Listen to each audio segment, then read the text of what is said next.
不开玩笑，美团闪购马上就到，精彩继续。马上又有新人上场，是战英和赵月。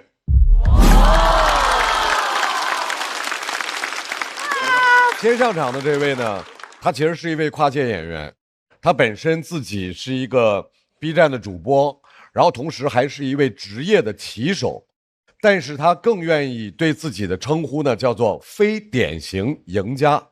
掌声欢迎战英。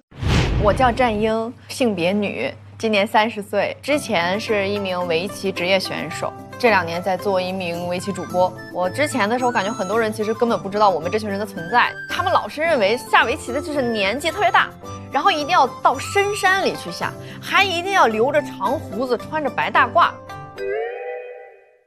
都是很鼓励我说啊，感觉你也是比较搞笑女的一个形象。蒙娜丽莎来了，哈哈！banana， 战英，你多大了？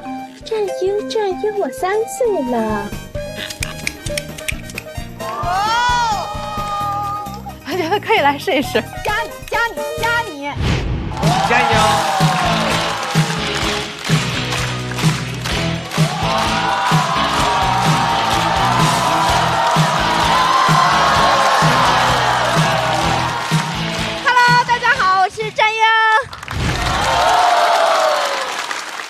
！1楼的朋友们肯定看得到我，2楼的朋友们看得到吗？嗨，看不到，下回买1楼的票啊。Hello， 大家好，我是战英。全国呢有400多个活跃的职业选手，我排倒数第9，比上不足，比下有8个。我作为一匹下等马，我经常被教练去安排对战对方最强的棋手。教练会和我说：“你给他个下马威看看。”啊，下等马的威力呗。其实最开始啊，对战强手的时候，我是很害怕的，但输的次数多了，害怕的就是对手。因为跟我这种战绩的人下棋呢，你赢一盘不值得骄傲，输一盘会被记一辈子。我到现在都记得2021年12月27号中午12点半的那场比赛，我的对手是咱们国家的第1位女子9段，中国围棋界的传奇，我的偶像芮乃伟老师，也是那年输给我的2个人之一。大家不知道9段是什么意思呀？就大家不知道2段、9段这。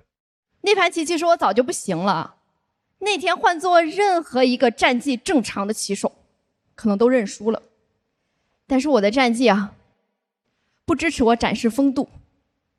我没有放弃，他没有想到。我俩一直鏖战了6个多小时。当时芮老师已经年近60。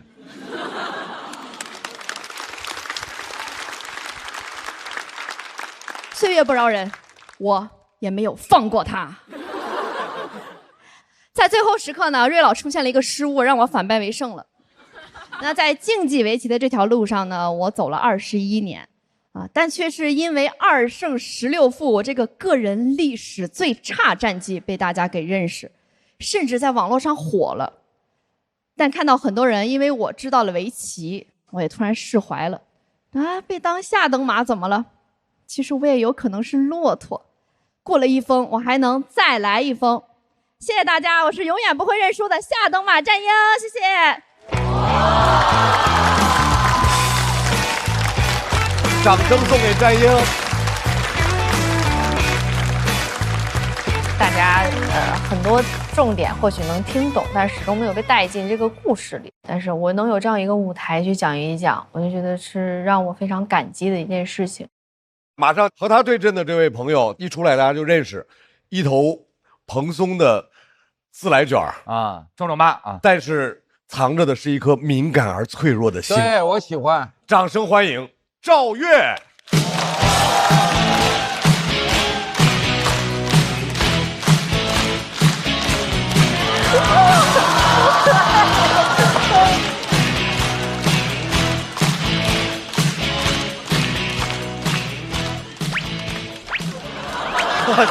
怎么这么客气？大家好，我是赵越。大家认识我都是因为我去年参加了这个节目，也是因为这个节目的原因，我现在出门的话偶尔能被人认出来，但我根本接不住大家认我时说的话。有个朋友他把我认出，他围着我转圈儿，他问我你怎么跟节目上长得一模一样呀？我不太会处理这种被认出来这种情况，因为大家对我很热情，我从他们眼睛能看出来，他们想跟我合个影，但他们又不说，我也不能说，因为我第一次被认出来没忍住，直接说了，当时特别尴尬。第一次被认出我特别高兴，我说你要不要和我合影呀？那个人说现在不太方便。当时没想到能被拒绝，我说那个不好意思，对不起，你走吧，冒犯了。他可能觉得我有点尴尬，他走了2步又回来了，说不行，跟你合一个。去年节目后我就开始一个人租房住了，这是我第一次独居，不太适应，害怕。这不是普通的害怕，是想起来就害怕。有些时候我心里想，好像最近一个人住不害怕了，然后突然就开始害怕。晚上上完厕所，从厕所往卧室跑的时候，像玩神庙逃亡。严重的时候都有点恶性循环了，一上厕所就害怕，一害怕就想上厕所，整个人变得很敏感。有好几次我邻居他回来晚上他开自己家门，我以为有人在撬我家门，吓得我赶紧穿衣服。我衣服还没穿好，就听门啪一声关了。我说啊，进来了。我一看也没有人呀，我想肯定是邻居，都这样已经好几次了。有一次我实在是忍不了，我就隔着门骂他，我说你以后12点前要是不回家，你就别回家了。我发现害怕很容易传染给别人。有一次晚上我给我朋友打电话，我说兄弟，我一个人住害怕，你能来陪陪我吗？他说哥你别这样，我害怕。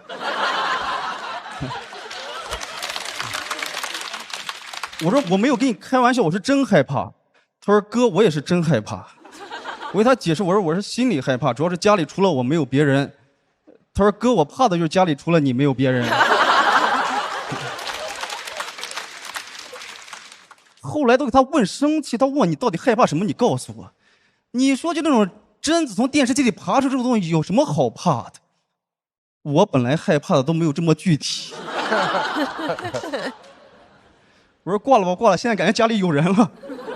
我自己还在网上搜男性独居害怕，搜出来全是独居害怕男性。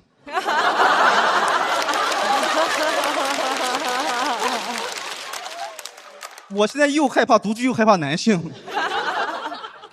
前一段时间回家嘛，我在路上正走着，我突然感觉后面好像有人在跟踪我。我当时心想，大哥不会是把我当成那种有钱的老太太了吧？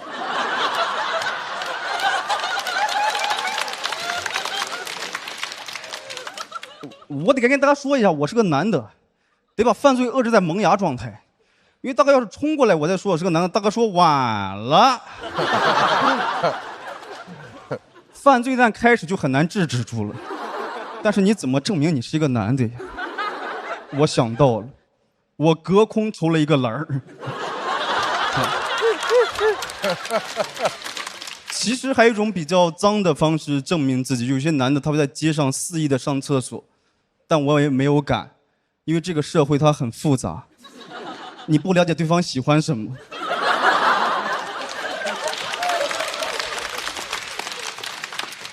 可能会有人问，那你为什么不跑呀？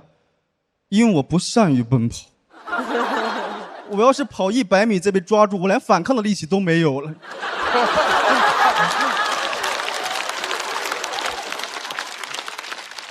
我当时很害怕，他一直把我跟到我的家里去，因为我家那个门他特别难开，他要是跟过来，我门还没有开，家对我来说就是个死胡同。主要是我一个人住，就2个人住都还好，2个人住他就跟过来，我们2人制服不了他，挨打也轻松一点。当时就想给他大哥证明我其实没有什么钱嘛，你也别过来，我就一边走一边把裤兜往外掏。我2个兜我都掏完了，他还跟着我。他不图我的钱，他到底想干什么呀？那会儿是真难受，一方面觉得怎么日子刚好起来就有人要伤害我呀，就另一方面觉得自己怎么这么软，就谁过来都能把我欺负一下。当时也不知道哪来的勇气，我就转过头骂他，我说你到底想干什么啊？他说回家。我当时硬着头皮问他，你为什么这么晚才回家？他说他以后12点之前一定回。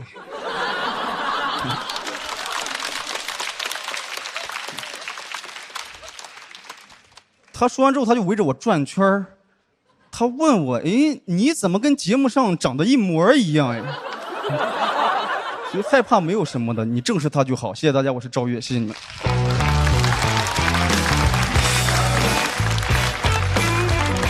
1月没有啊？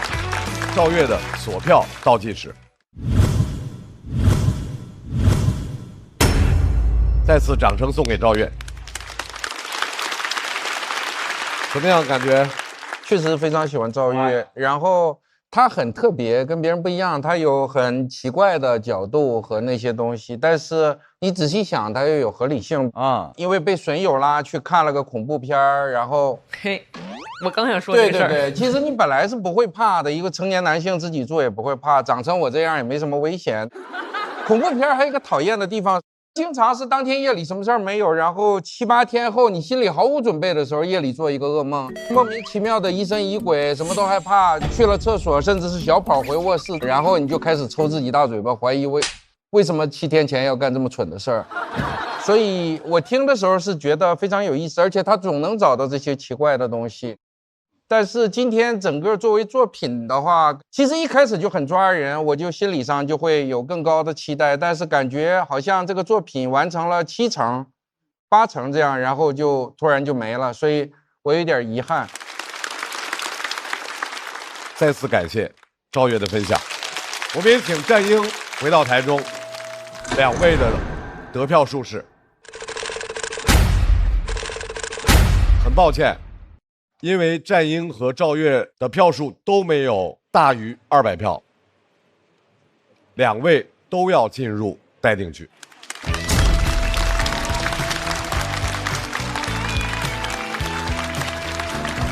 赵月没讲起来，没有办法。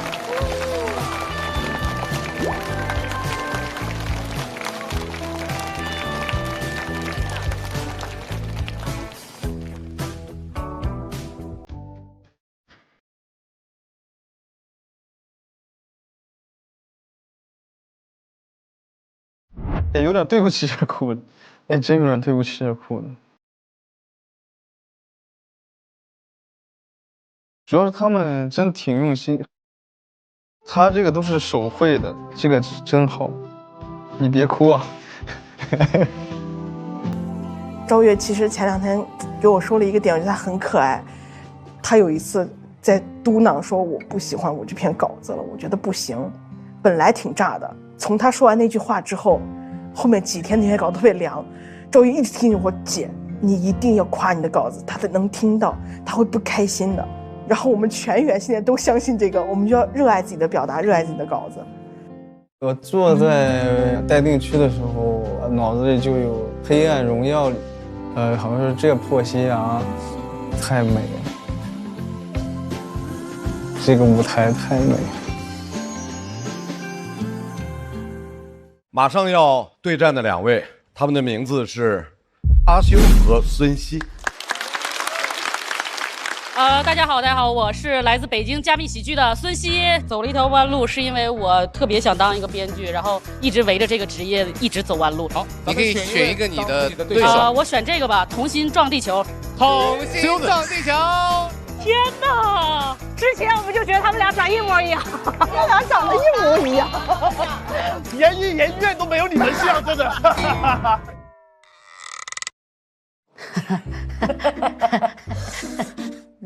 其实有一点点尴尬了，就是并不希望遇到。之前他们就逗我们俩，说我们俩站在一起就会消消乐，然后现在选到一起，感觉真的就要消消乐。因为我们身高也是一模一样，1米53。我们俱乐部的人跟我说我们2个不管谁赢啊，都是战胜了自己，带着这张脸走下去吧。好的，我们弥补了这个双胞胎的空缺。谢谢这2位双胞胎。下面这位演员也是一位新人，仍然来自又来人才了啊！笑妈俱乐部，让我们掌声欢迎阿秀。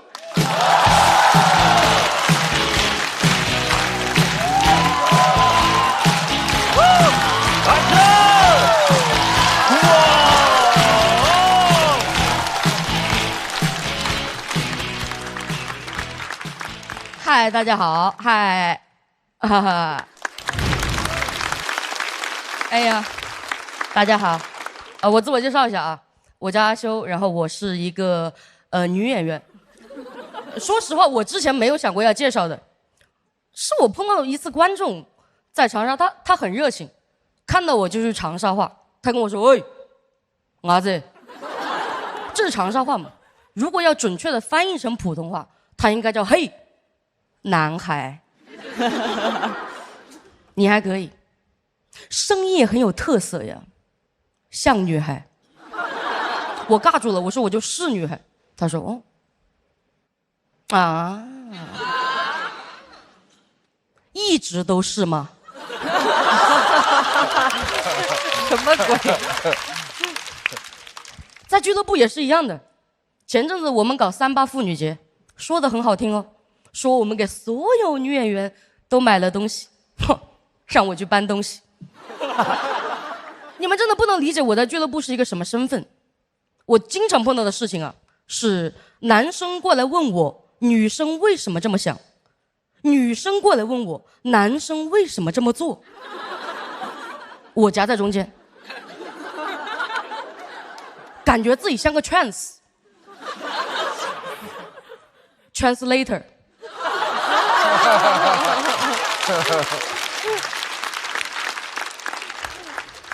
因为我一开始剪这个头发真的很简单，就是为了方便。结果老有人跟我说你头发太短了，你要是不想被认错，留长就可以了。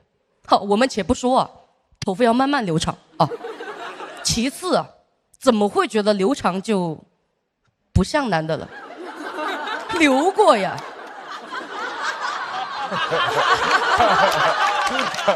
我这个头发稍微长一点，我只会更像王建国。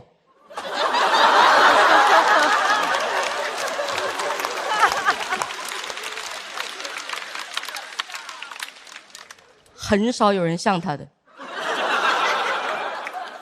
真相只有我一个。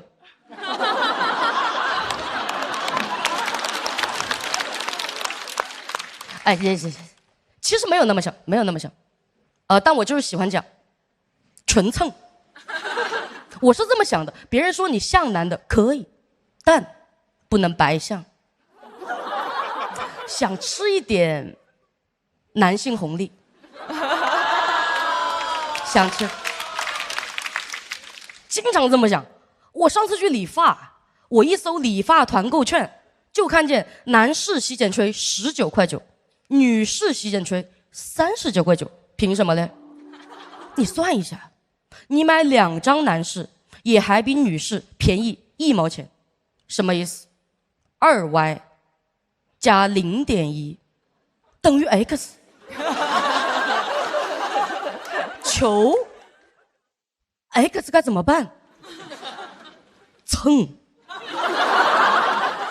我一开始想迂回一下，我打电话给商家，我说如果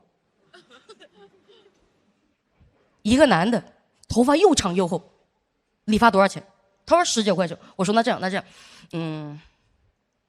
那如果一个男的戴假发多少钱？他说19.9块。我没话讲了。他说我们这边男士就是统一价格，您还有什么问题吗？我图穷匕见。我说那如果一个女的，她就像男的，还能搬东西。他说不收学徒，不好意思。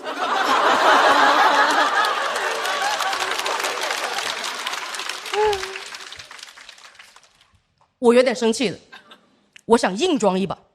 我的计划是这样啊，走这家店，如果别人说您好美女，直接走，认出来了。得是那种一走过去，他说您好，您好，才可以。然后进去之后啊，不说话，问我什么我不说话。结账的时候掏出2维码，因为是我最低沉的声音了，这是我的计划。然后我走到家店，他说您好，请进。我就坐下来，然后他说想做什么发型啊，美女。你早这么说，我都不会进来。但人一急啊，真不会说话。我说你怎么不早说我美啊？他沉默了，我付了原价。当时我才意识到，我还是有一些不可忽视的女性特征，脸皮薄。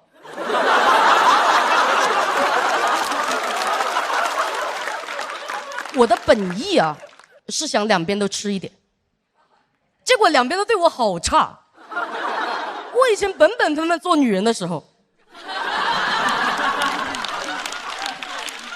本本分分，我想穿的酷一点 oversize 一点的衣服，我都在女装去搜男友风外套。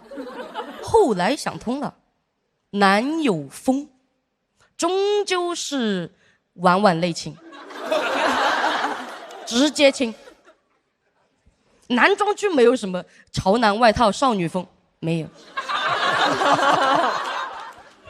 我现在每天就穿男装小码，童装大码，女装越做越像童装小码，因为我的男装尺寸 S， 女装尺寸4XL， 所以我喜欢穿男装，它不卡你，什么意思？肩膀能进去，你就能进去，你就可以穿。那女装是什么？套上肩膀，告诉你人还有腰。他上半身卡腰，下半身卡胯，背对背卡胯。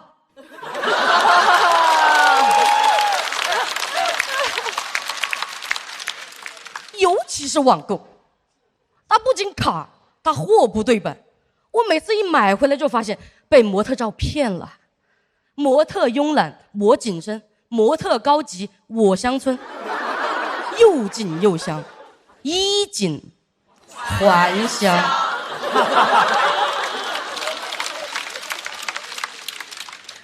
多妙啊！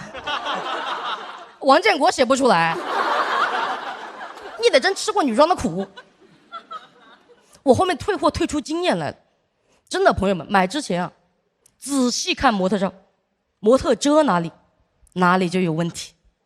真的，如果一个模特照啊，它长这个样子，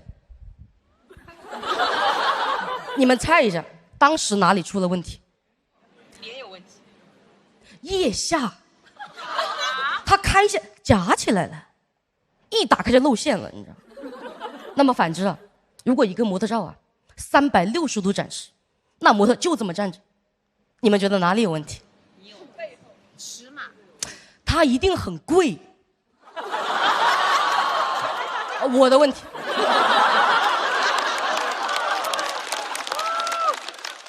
但我还是真的很不爽，我去问了一个做服装的朋友，我说为什么会这样？他说是这样的，做男装啊，追求的是舒适，是性价比高；做女装呢，追求的是曲线，是一个人2道弯。我说什么东西？一个人2道弯，美元？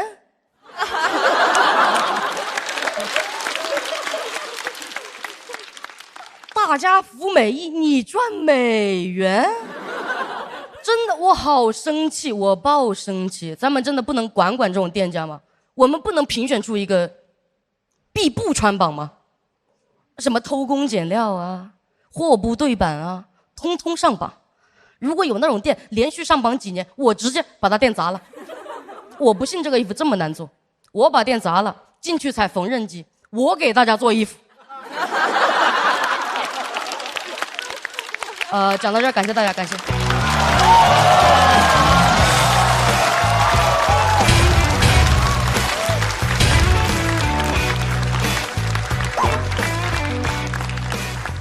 阿修的锁票倒计时。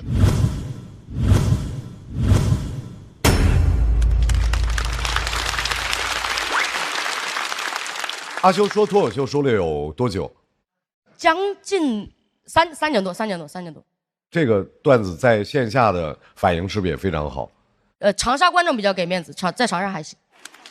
就是我记得我之前好像看过一个，就是类似于说你要买一个东西，但是你用不同的话术去描述它，你搜索出来的价格好像是不一样的。怎么讲？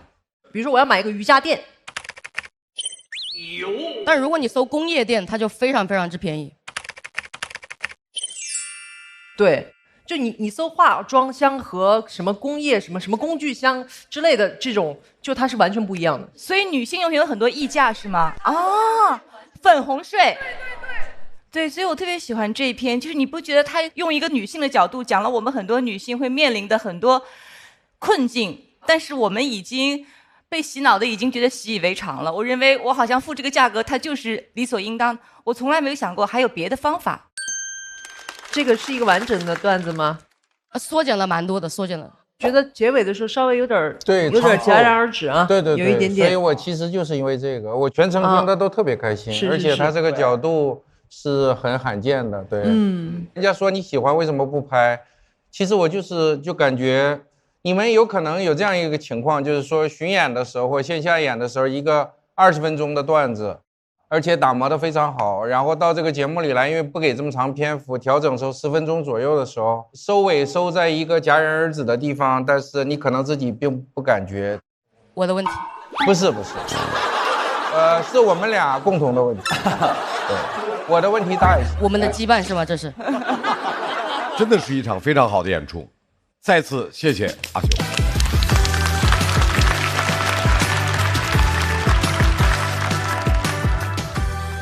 要和阿修进行1v1 PK 的是孙熙，他的自我介绍是：我走了一条弯路，很想知道有多弯。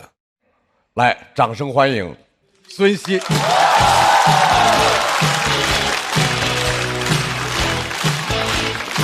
他也擦汗，跟毛豆似的。前两天擦汗。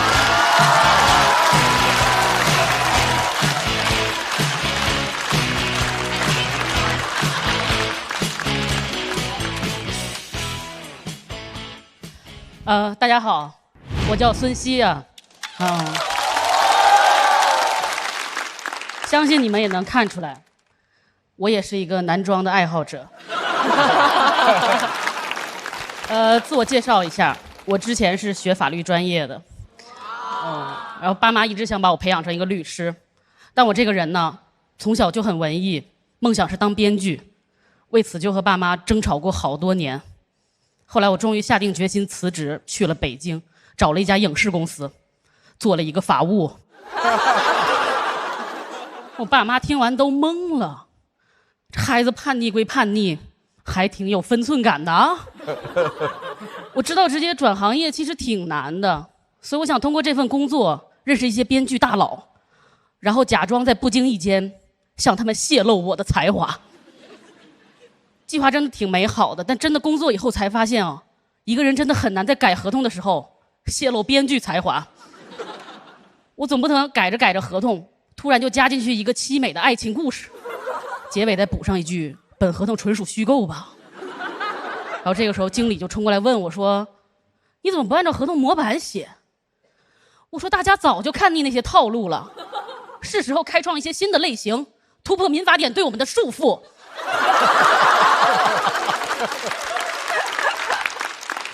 然后我就把所有的长合同全都改成短合同，写他200个逆天反转的条款，勾着大家一级一级的签合同。我还要采访一些现象级的甲方乙方，问他们合作破碎的原因。这系列就叫做再见合同。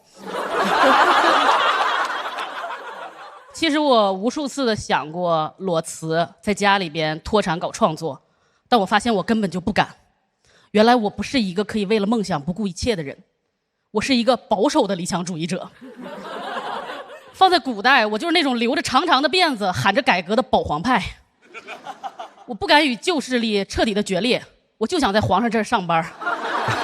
我想维新变法，我也想带薪变法。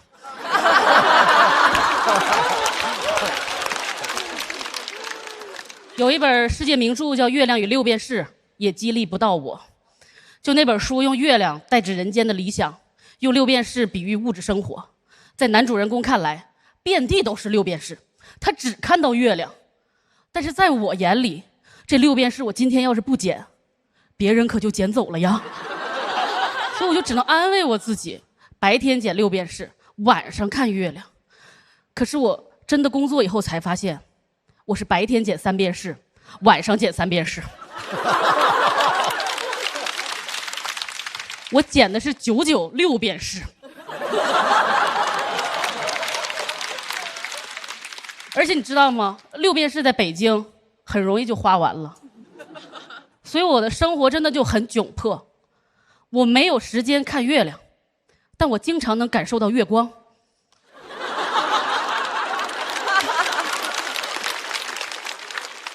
所以你知道这就是我的困境，就是月亮与六便士不可兼得，但月光和六便士轻松就得到了。然后我就这样一直潜伏在法务的岗位上，等待一个转编剧的机会，真的一直都等不到，我几乎都要放弃了。后来终于就迎来了转机，因为我解锁了一个新的业务，叫做写声明。有人看过明星塌房前的声明吗？就是那种关于我司艺人私生活混乱、偷税漏税的传言、军系谣言，我司保留一切追索的权利，就那个东西很多都是我们写的。如果纯看点击率的话呢，我们也算半个网红作家了。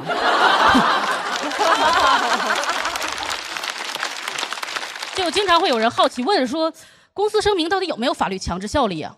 坦诚的说呢，基本没有。还会有人好奇问说，那公司声明都是真的吗？坦诚的说呢，这事儿就没法坦诚的说。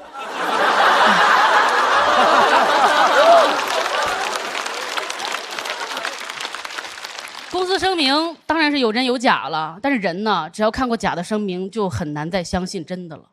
就我也是这样，所以每次公司给我派活的时候，我就会反复的和艺人经纪部门确认，我说：“哥哥真的没有睡粉吗？没有。真的没有偷税漏税吗？没有。真的没有狗仔拍到证据吗？没有。应该没有吧？哎，暂时没有。”我觉得大家就是过度的关注这种台前艺人的光鲜，忽视掉他背后工作人员的辛酸。其实每一次哥哥撒谎的背后，都会有写声明的人为他付出道德上的代价。之前就有一个艺人塌房了，然后他塌房前的最后一个声明就写的漏洞百出，就是不仅有很多错别字，连标点符号都是错的。然后那个时候网上就有人说那个律师不专业，但其实不可能的，因为那种级别请的律师他不会不专业的。我想一定是那个律师他精神崩溃了，他的良心在受到折磨，他因为不想一错再错，结果一错再错。就他把那个逗号写在句号的后边，一定是想告诉大家这句话挺逗的。就因为发声明一般就都挺紧急的，所以我们通常都是加班熬夜写声明。我发现人哦，一旦熬夜加班，就特别容易叩问工作的意义。我有一次就写声明就被催得特别急，领导催完了，艺人催，结果声明发完不到半天，我们就被实锤锤死了。然后我去看领导和那个艺人的表情，他们早知道我们会被锤死。然后我那个时候就特别的愤怒，那昨天晚上那么着急是为啥呢？就那么着急和朝阳群众联系吗？我们到底有什么必须要澄清的呢？他自己干过啥自己心里没数吗？所以我那个时候就觉得工作特别的没有意义。当然了，我支持所有的艺人都通过发声明的手段来维护自己的合法权益，但前提是维护合法权益。就是娱乐圈里可不可以达成一个共识，就是说并不是谁发声明谁就在理，就是你发那种虚假的声明真的没有意义，你只是在摧残你的法务。而且我每次都要特别刻板的写上一句无意占用公共资源。其实我挺不喜欢这句话的，我特别想弱弱的说一句，当你的法务为你熬夜加班并且没有加班费的时候，它就是一个公共资源。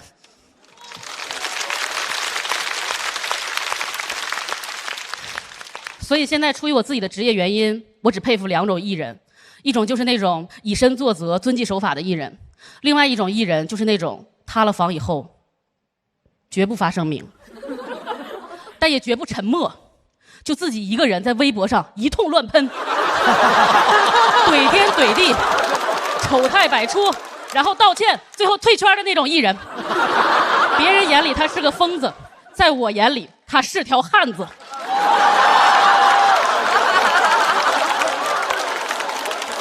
我最佩服这种艺人了，他才是真正的没有占用社会资源，他在丰富公共资源，他没有给我造成任何的负担，他塌了那么纯粹，糊的那么彻底，他在娱乐圈倒下去，他在我心里站起来了。我特别想和他说，你做人不怎么样，但你对我是真的好呀。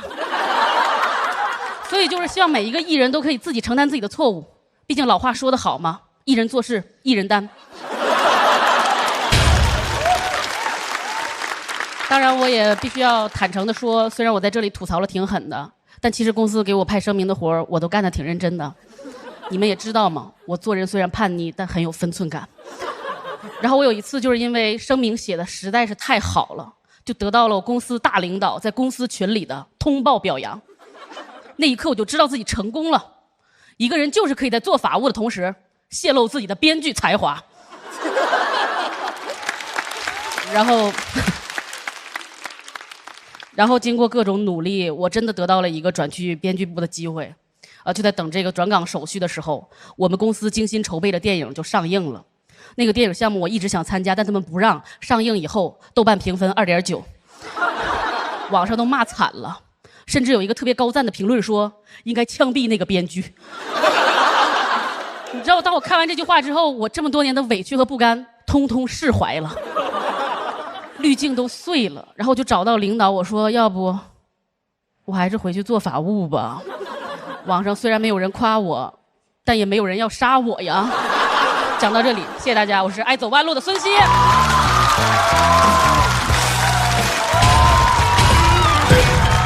来，各位，抓紧最后的时间，倒计时。再次掌声送给孙熙。孙熙，你现在在做什么工作？其实我去年还在找法务的工作，然后后来有一个神奇的俱乐部融到了一笔钱，然后他的老板说你要不过来跟我搞脱口秀吧，然后我就又跟他搞脱口秀了。所以孙熙，你加起来说脱口秀有多长时间？就是完全加起来大概是1年多一点点吧。厉害厉害厉害厉害就是厉害厉害！他写稿的那个中间，比如说同样一个词哈，然后再重复一遍，意味深长，完全又是另外一个意思。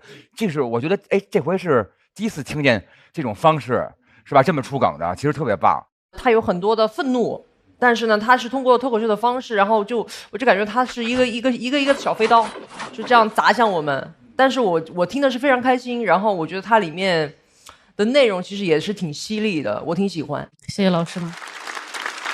从文艺创作角度，有内心纠结的东西更容易出东西。对啊，那我特别纠结啊。对对对，所以我们一直听的是你的那个为了生存找了一个工作，这个工作实际上你事先也分辨不了他们要你写的是真的还是假的。你经历这个，但是跟这个叫什么生存和道德这个困境吧。对。因为你讲的好，我们是很快乐的，但同时也挺难过的，所以我就觉得这是作品什么都有了，就是特殊的角度，然后大家不太熟悉的那个行业内幕，以及那种内涵什么都有，所以非常非常优秀，很好。但是我觉得他这个本身说自个儿走弯路，就是恰恰是这些弯路才让你后边有了这些是吧？可以写的这些素材。对。我老板也是这么鼓励我的，他说你看看你四处奔波，然后一件事都没成，然后你现在再跑去干别的也不行，但是你这些经历都帮助你喜剧创作。对，他说我已经被喜剧包围了，他当时这句话挺感动我的。就是怎么都是一段时光，是吧？我本来其实对我段子还略有信心，但是我又意识到，其实他可能很纠结，好像没有给到大家力量。然后我刚才在听小齐老师讲这个学历高的人多纠结的时候，我突然觉得自己被点到了。然后我也觉得以后应该像他这样，就是敢想敢干当皇帝啊！多好，我们这舞台多好！脱口秀演员们在演出的过程当中都会互相激励，这是多好的舞台！来，再次把阿修请到台中。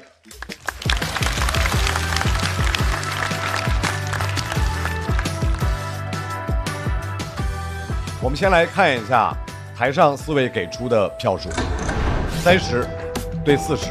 在全场观众投票结束之后，我们来看一下阿修和孙熙的票数。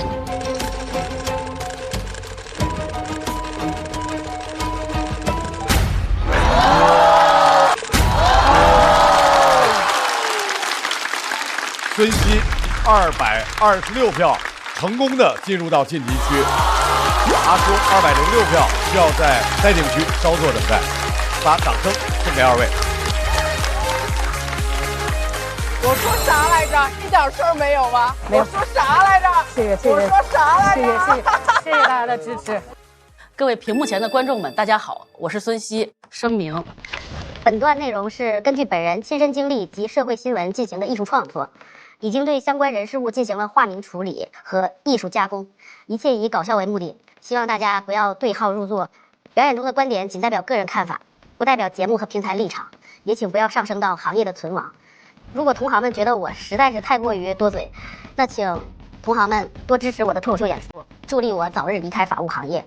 另外呢，恳请相关方在制作我第一赛段的表演卡段时，连带本声明一起剪辑，毕竟我是真的很想多占用一点公共资源。声明人孙熙，2025年5月，谢谢大家。这个真是啊，这回才觉得当艺人了呢哈，果然只有发声明才像艺人啊。马上要来1v1对战的2位，大家都熟悉，季业和 Echo。先上场的这位大家很熟，还是那个男人。那个男人来了。那个男人本来年纪轻轻的，但是这一年有巨大的变化。大家都说他身上有很浓重的爹味儿。掌声欢迎季业。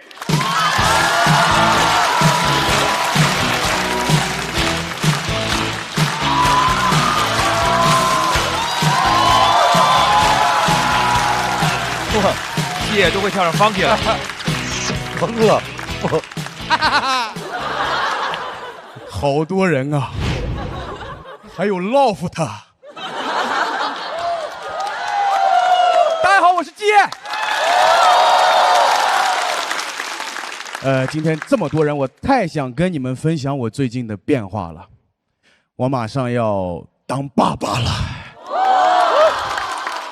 是合法的，不会占用公共资源，反而会给社会提供人力资源。刚刚鼓掌的朋友可以散场的时候随个份子。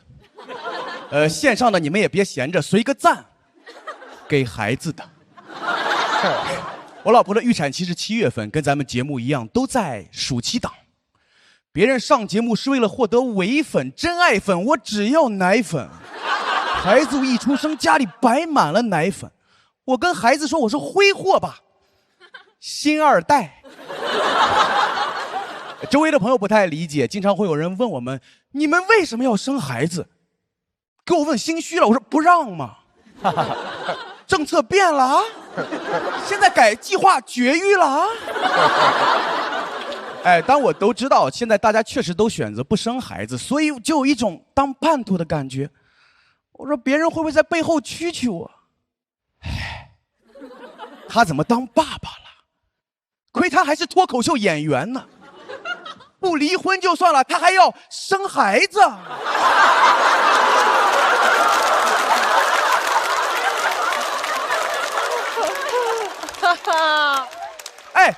咱们在台上抱怨东亚父母，他可倒好，他背地里组建原生家庭。选择生孩子的原因很简单，我们都很喜欢孩子。我老婆说，现在正是生孩子的淡季，咱们错峰生孩子。我们去年开始备孕，网上都说怀孕挺难的，我老婆说咱们就用对待考研的态度来对待备孕。我说咱也没考过研呢，就咱这个学习这个比喻吉利吗？她说你严肃点，我们这么努力就是为了研究生。我说好的，张雪峰老师，备孕要做很多准备，跟你们说一下，她需要做生育力的检测，长时间的锻炼，还要吃叶酸。我们定了很周密的计划，计划刚执行1周，我老婆怀孕了，她很兴奋，她说不用准备了，咱们保研了。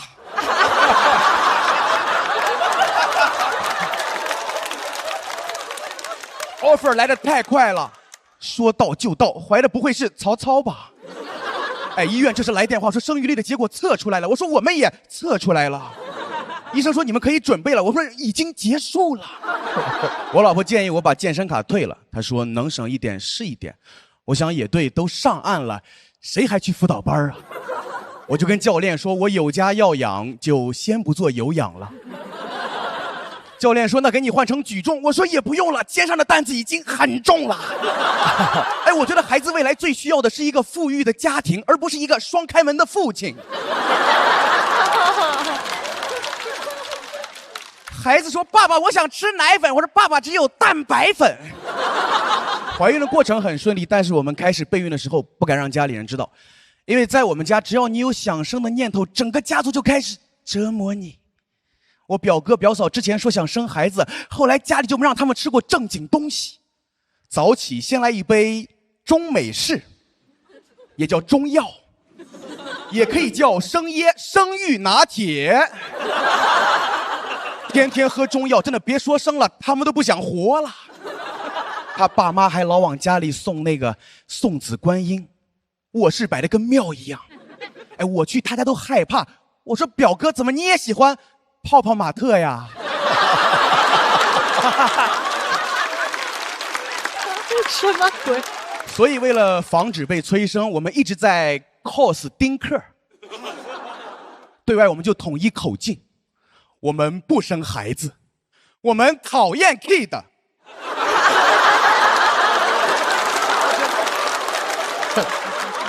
开玩笑，开玩笑，喜欢孩子，喜欢 kid， 而且我想当个好爸爸。我问我的哥们儿，我说怎么能当好爸爸？他说咱们比赛俯卧撑，谁赢了谁就是爸爸。没有参考，离我最近的参考就是我的爸爸。我的父亲没有缺席，但是缺心眼。我8个月的时候，我爸要喂我吃刀削面。不愧是山西父亲，能在奶粉和辅食之间选择主食。我当时一直在吐，我爸以为我晕碳。得亏我妈发现的及时，不然我挺不过1997呀。学爸爸不靠谱，但我得到了很多妈妈的帮助。我周围有很多当妈妈的朋友，知道我有孩子，给我分享了很多的攻略，送了很多的母婴用品，太热情了。我说这不是我的孩子吗？所以怎么当爸爸，我觉得学身边的每一位妈妈就可以。现在距离孩子出生还有2个月，很期待，很期待，我会对着我老婆的肚子给孩子讲段子。哎，我老婆嘎嘎乐，孩子一点反应没有。我说这是冷场了。我说这个梗都不笑吗？哎，真是人心隔肚皮呀。我们甚至还会幻想孩子的模样。我说眼睛像你，酒窝像我。说到学习成绩的时候，沉默了。最后我们觉得快乐最重要。因为看过去年节目都知道，我俩高考都是200多分，孩子肯定是没有那种超越父辈的压力。这是我们留给孩子的非物质没文化遗产。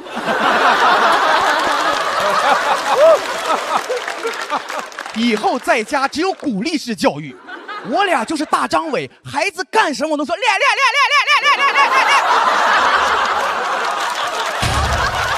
他学大张伟学的像唱民族歌曲的那种人。哎，专家建议胎教听什么巴赫、贝多芬，就听阳光、彩虹、小白马。什么那个，咱孩子是这个。考上中专也是这个。哎，真的，我不在乎今年谁是脱口秀最好的朋友，因为他一定是脱口秀最小的朋友。这就是我即将当爸爸的感受。到现在我可能还是不知道怎么当一个好爸爸，但是听了这么多脱口秀演员分享自己的家庭、自己的童年，我觉得至少我知道怎么不做一个坏爸爸。最近我们也在看有关家庭的科教片《家有儿女》。你的童年我的童年可能都一样，但我真心的希望这一代孩子的童年会不一样。而且确实我站在台上跟你们分享当家长的喜悦还是蛮心虚的，因为真正此时此刻真正在承受生育压力和痛苦的是我老婆。她孕吐的时候我也很难受，但能做的很少，我只能边拍她的后背边逗她开心。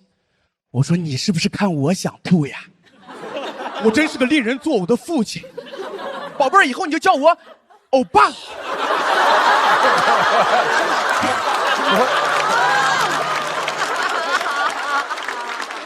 很多时候只能干着急。我说我能做什么？我媳妇儿着急了，能做什么？你赶紧上节目挣奶粉，让新二代挥霍呀！好，谢谢大家，我是谢，这么的开心，谢谢大家，谢谢。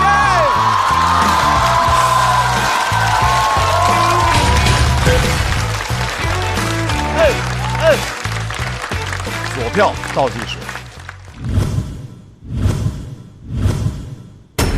再次掌声送给基业。是不是大老师你的那个段落出现的很突然？我随份子呀，我马上随份子了，马上随份子了。随个灯，随个灯，把我孩子未来的星途照亮。得嘞，衷心祝愿啊！谢谢要生了，然后那个整个生产过程非常的顺利，然后孩子一拿出来一边说厉害，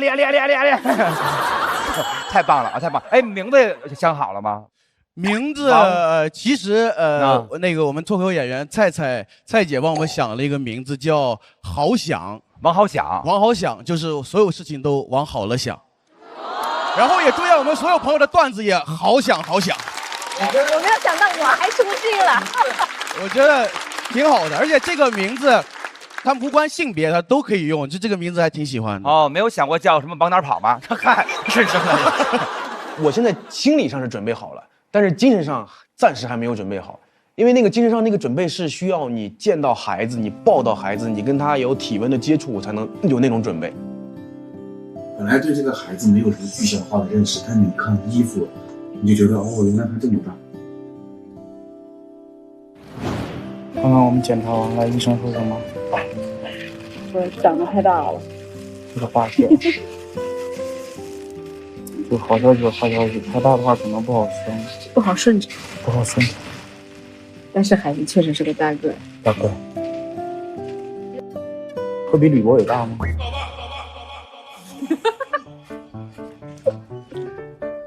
那比如说现在会给孩子有一些胎教吗？胎教会啊，听音乐。欢迎来到每晚的音乐胎教时间。噜啦噜啦啦，勇敢向前进，前进有奖品。没看过钢琴千万次，全飞的真假。他胎动了啊！那个胎动贼奇妙，就是胎动就是这样，就是他会这样，挺奇妙的。他拿脚蹬那个肚子，然后就在这儿旁边一下子，然后家里的猫也是，家里的猫就会感觉到孩子怀孕。我家有2只猫，一只猫在这边，一只猫在这边。就感觉他俩就来看他了，就2只手在这，然后就给你呼呼，然后压的，然后就手这样慢慢的压的，还挺好玩的。脱口秀也听，但是脱口秀我说你就别听我的了，我这块出梗技巧有点单一，我们就学一些这种顶端脱口秀，呼兰的、袅袅的都听一听。怎么样？他现在动了吗？动了。是不是只有听袅袅的时候他才会胎动？是的。他还挺懂行的，学吧你就。我觉得他未来喜剧，这孩子喜剧不会差的。我媳妇在家看《雀刀门传奇》《乡村爱情》《马大帅》，我说这你看完，我跟你说，生下来就会4、6、8句。以后等脱口秀和他的朋友们第20季，差不多我孩子18岁，我就可以我俩1 v 1一下子，我挺期待的。他干啥都可以啊。据说你写这个稿子的时候很犹豫，你犹豫什么呀？你担心什么呢？就是我当时看这个段子在说让他好笑还是不好笑，因为你知道好笑的背后是你的老婆在承担这一切，所以就害怕。但是我还是想讲吧，我觉得这个事儿对我来说真的是挺重要，而且是我自己生命中一个非常独特的经历。所以你在收尾的时候用那种方式来收的尾吗？对的，即使它中间有一番是往下掉的，但我觉得还是要讲一讲，刚刚在你问他那个问题之前，其实我本来还想说，我觉得基业这个表达非常好，就他没有只说我身为一个男性我要当爸爸了，我很开心。他最后意识到，就是这一切是由我的太太承担，我还觉得很感动。谢谢鲁豫老师，我还要很感谢鲁豫老师，就是他在孕期一直在听言中花树，谢谢。很多期在让他变得更坚强，包括去年的好东西也是我们一块看了3、4遍，会坚定我们更要当父母的决心，以及我们想要好好的当父母。谢谢鲁豫老师，谢谢。我是觉得季烨其实基本上好像已经把他的这个成长轨迹留在了脱口秀的舞台上，是不是这样的？是。他的这个从上中学开始，对，然后工作当中的乌龙的事儿，到现在当爸爸。段子本身它有很多的梗，很密，听得非常开心之外，我觉得本身这个事情带给我们的是一种美好的感受，所以在这里也特别恭喜季烨。谢谢朱晨老师，恭喜谢谢。感谢季烨今天给我们带来的精彩演出。稍微休息一下，马上要上场的这名优秀的脱口秀演员，去年在这个舞台上，他跟大家分享了二姐出走的故事，让更多的二姐被看到。今年他的家庭故事仍然在继续上演，掌声有请 Echo。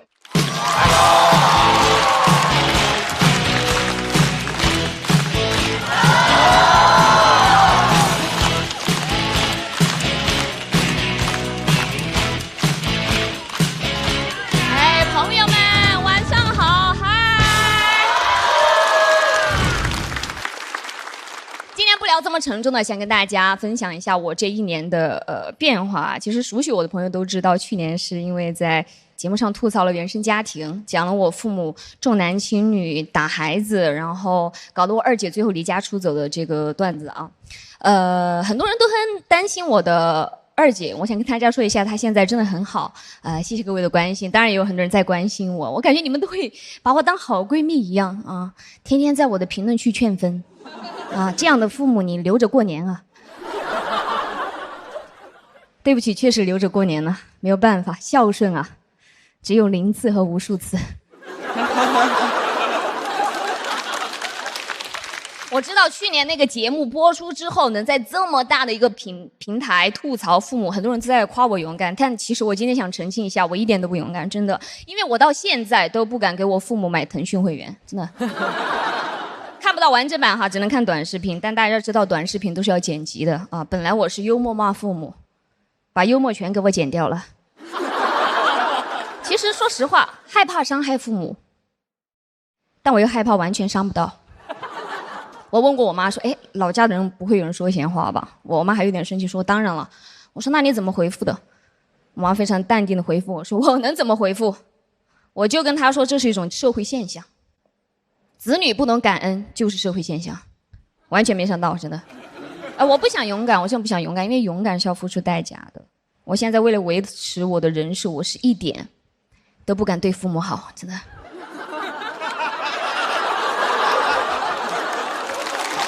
太难了。就之前请我父母吃饭嘛，就本来请他们吃海鲜大餐，但上了第一个菜之后，我就赶紧拍照发微博，我说请原生家庭吃饭，一个菜就够了。真的，我本来以为自己已经藏得很好了，结果下面还是有网友在那留言说什么玩意儿，这样的父母也配吃饭？1个月给他们1000，断绝关系。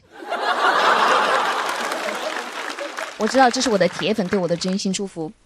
当然了，在这么大的平台吐槽父母，并不是所有人都接受的，网上还是有很多不同的声音啊。曾经收到过一条私信，言辞激烈：3个女儿1个儿子，你这样的人以前是要被送走的啊！父母给你养大，不懂感恩，你就是一个白眼狼。给我吓死了，赶紧截图发给我妈，问这是不是舅舅。不仅不勇敢，还有点愧疚，害怕老家的人对我爸妈指指点点，我就时不时给我妈发红包，我称之为对冲。100你别生气了啊，1000我承认我做的有点过，1万不能给1万，因为有的父母是真的不懂感恩。但是我想多了，我真想多了。我觉得老家的人根本不在乎什么打不打孩子，他们就觉得我有出息啊。现在老家都有流言传开了，说只要孩子打得很，另一个就上电视。哎，但是是有一些变化的。跟大家分享一个非常温暖的事情，就是其实我妈妈是给我道歉了的。对，她在微信上跟我说对不起啊，我也应该反思一下。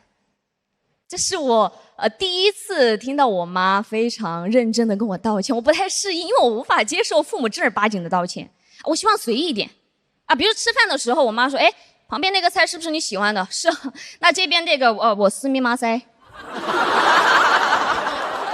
快，突然说是为什么？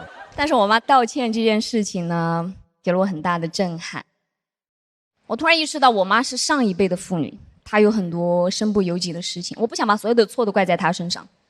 然后我就跟她回复说：“哎呀，我可以理解，母女一场嘛，磕磕绊绊就很正常。”但是我突然想到我二姐，我又改了一下，我说：“哎呀，母女一场嘛，打打杀杀很正常。”我还带我妈去看的电影啊，《出走的决心》，讲的也是他们这一辈妇女觉醒的故事啊。看完之后，我妈真的很感慨，她说感觉这辈子一直在为别人活，从来没有关心过自己。我心想，哦，觉醒了。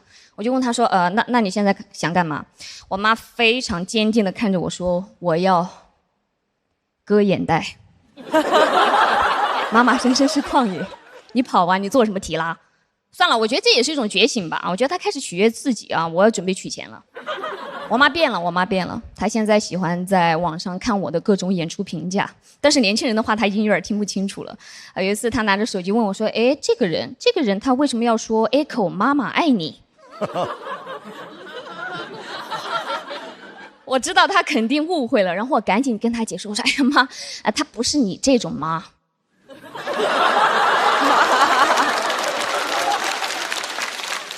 这是假妈。我妈有点疑惑说：“假妈要干什么？”哦，假妈应该就是无条件的信任你啊，支持你啊，尊重你啊。我妈说那确实很假。然后我妈又问说：“那这个姐姐杀我呢？”我说那是真的，二姐你小心一点。对。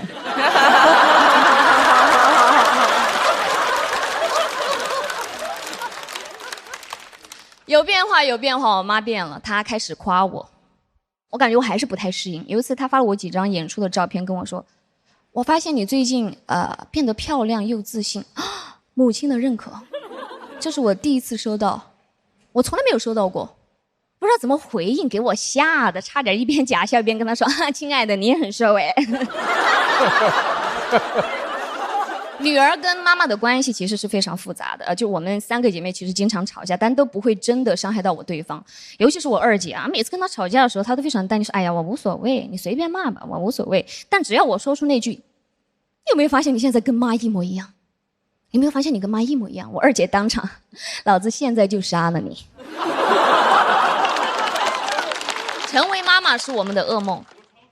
没有任何人想要跟妈妈一模一样，尤其是我是跟我妈最不像的。我上211，我 City Walk in 上海，我最不像，我不可能跟我妈长得一模一样。但是有一天我打开了手机里面的变老特效 ，You know what? Just like my mom。我怎么可能跟我妈一模一样呢？不行，我要做出一点改变。我赶紧掏出手机，给我妈发了一个红包，说：“快去把眼袋割了吧。”母女一场，我们都和过去的自己做个切割吧。谢谢大家，我是可，谢谢。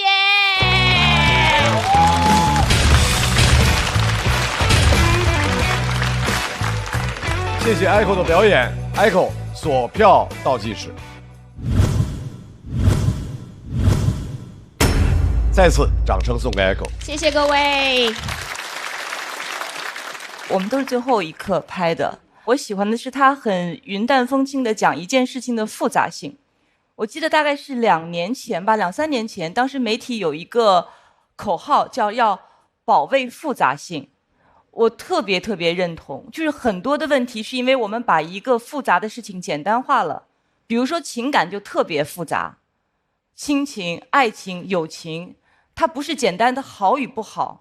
在好与不好中间可能是一个漫长的拉扯过程，是无比痛苦的很多的煎熬的日子。这是我特别喜欢他以那样的方式，以最轻的方式在讲一个特别沉重的话题，所以我们敢笑，要不然的话我们可能是不敢笑的。所以我特别喜欢 Echo 的那种风格。对，因为其实我去年也想了一下，我觉得二姐离家出走跟家里完全断开，跟我这种跟原生家庭还有一些拉扯的，其实我们的目的都一样，都是为了追求幸福。所以我觉得我这样可能也是非常常见的一个状态，想要把这种拧巴矛盾把它写出来。其实 Echo 和春春是有渊源的，因为去年 Echo 专门说了二姐出走的时候带的是春春的专辑嘛。对，我二姐14岁离家出走的时候，我悄悄我跟我大姐去家里给她收拾衣服，然后还特意强调就是带了她的运动鞋、衣服，还有一张你的专辑《皇后与梦想》。对，然后她带走了。我看了你的那篇微博，耶！对，其实当时我就很多朋友发给我，然后也有一些网友给我留言，建议我说你要不要回复鼓励什么的。但我后来觉得，因为他那个二姐的那个事儿，其实对我震动是非常大的。从我内心来说，我觉得我只是去给他留一个类似加油的这样的话，我觉得他会不会太简单了？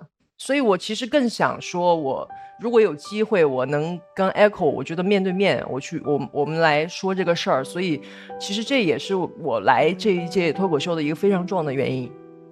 谢谢。去年 Echo 在现场演的时候，我记得我应该是没有来的，但回去看视频的时候，是触动比较大的一个选手和他的故事。之后我在社交媒体上也都关注了他，然后我也很希望看到他后续的发展和那些东西，希望像我希望的那样变得越来越好。但是单纯从脱口秀的角度来讲的话，我跟鲁豫老师的感觉不太一样，是说我每次听你的脱口秀的时候，我觉得你的人生态度很好，你的作品里也有很多非常好的视角，但我更多的是难过，而不是毫无心理负担的笑，这个是我一直困惑的一个事情，所以有可能这是高度主观的一个事儿，所以我单纯从作品的角度就是没有拍，但是我真的特别希望你未来一切都好。我想回应一下罗永浩老师那个问题啊，就是你的纠结我能够理解，但是可能我自己的喜剧创作对我来说，我特别喜欢去面对真相吧，因为我觉得真相它并不是开心的，不是快乐的，只是说可能目前年纪比较小，我今年才30岁，各位非常的年轻哦，没有梗吗这里？我很希望去直视人性中间的灰色地带，那些纠结矛盾，所以我希望以后有更多机会可以创作吧，谢谢。好，再次把掌声送给 Echo。有请季业回到台上。我特别想问一下二位啊，就是你们各自的那个自我介绍是什么呀 ？Echo 你的是什么？我爱我家。我爱我家。季业，爹味渐浓。你俩是谁选的谁？我选的他，因为我打的就是爹味儿。从我这来的啊。但我俩都不知道对方是这个标签。我们都想玩幽默。然后最后被幽默住了，对，因为看到是对方的时候，就我俩已经碎了，就是因为我们是很好的朋友，我觉得我们要打咱们总决赛再打嘛，就是这是幽默，这是幽默，就是，然后我们来看一下二位的得票是，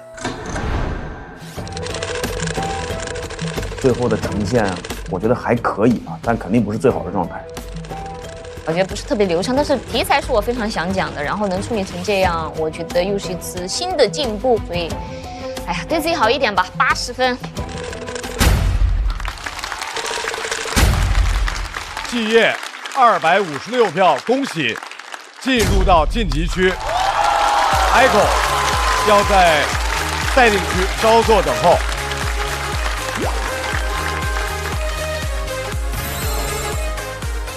我觉得这个还蛮奇妙的，我觉得就是 For Family 我还蛮喜欢，因为这个如果你晋级了或者我晋级了，我们都是拿原生家庭托举对方的另一个原生家庭晋级的。For Family， 我下来我觉得我挺感动，就是我看到一对夫妻对一个家庭的向往，然后想要孕育一个小生命，然后慢慢的把家庭组建起来，我觉得挺感动的。就是在现在可能大部分会觉得生活压力比较大的情况下，我非常期待，我也非常希望他和他的一家3口吧，就是希望你们能够开心幸福。最后一组是3人对战，但是规则不变，能够晋级的也只有1个人。3人对战的组成是李梦洁、虎牙、荒岛人气王。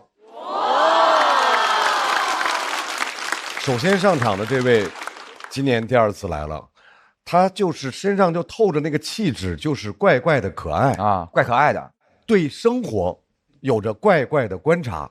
掌声有请李梦洁。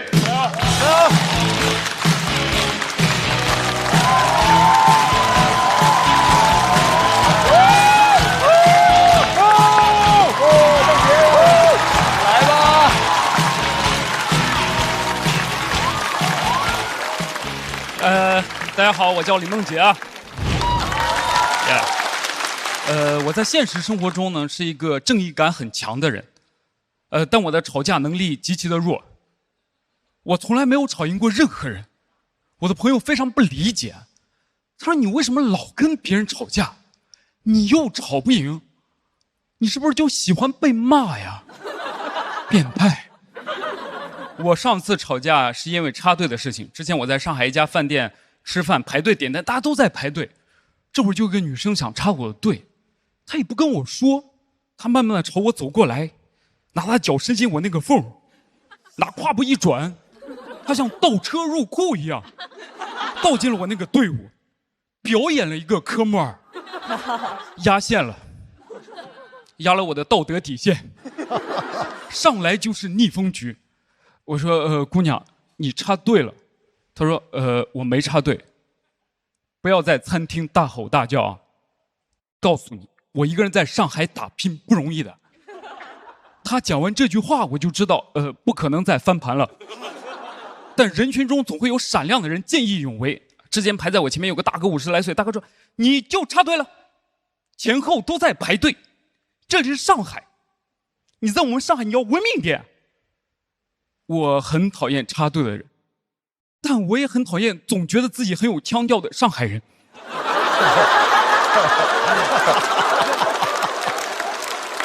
你听听他那话讲的，什么叫在你们上海要文明一点？我们农村也不可以插队啊！我的大脑很混乱，我不知道该讨厌谁了。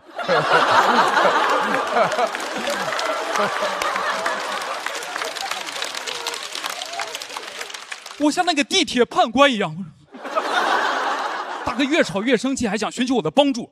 小伙子，让他喷你后面去，不想看见他。我说没有必要，人姑娘在上海打拼不容易，你们不要在餐厅大吼大叫了。我去后面静一静。我唯一一次吵成平手是我跟一个代驾吵架。有天深夜凌晨，我想出去吃点东西，我骑着我的电动车，我骑得很慢，因为空气很好。我骑着骑着，突然从我身边过了一个代驾小哥，他歘就过去了。他不是单纯的过去，他给我留了一句非常刺耳的脏话。我要给你们模仿呈现一下。放心，帮你们净化过了。他说：“我哒哒哒。”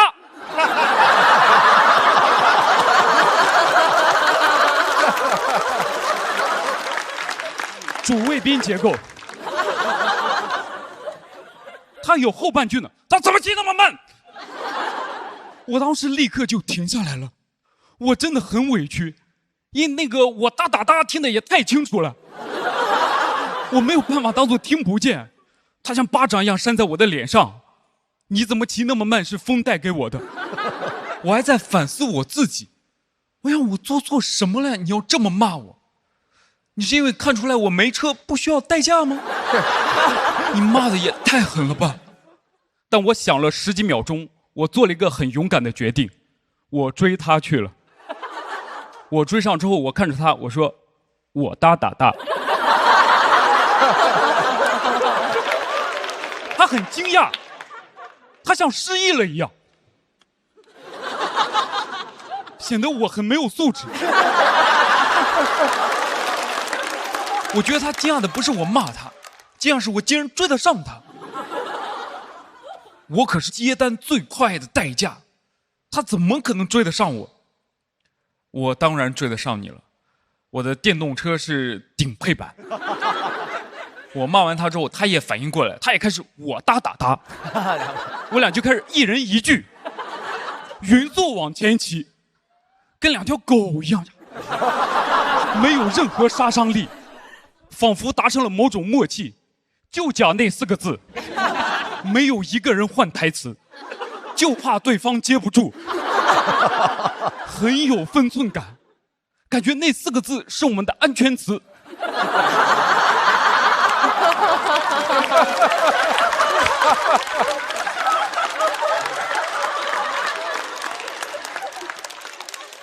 当时路上一个人都没有，灯也很黑。你感觉不是在骂对方，在给对方壮胆，在陪伴对方，感觉我在护送他接代驾，我像一个骑士，护送一个骑士，太快乐了。搭着搭着搭笑了。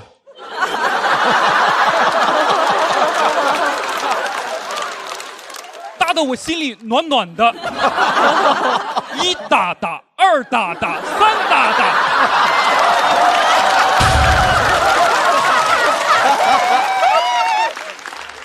两个异乡人在上海找到了自己骑行搭子，真希望可以一直跟他搭下去，搭到天荒地老，搭到城市的边缘，山无棱，天地合，才敢与君绝。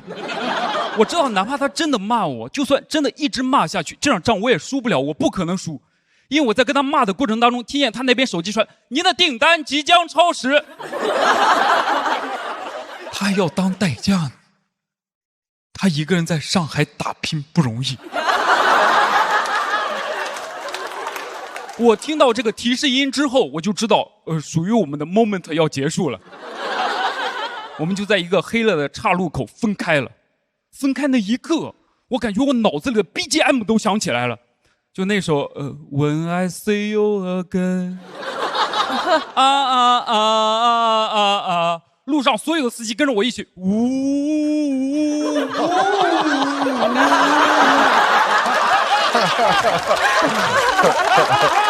太难听了，太难听。我有点舍不得他了，我想下个路口见。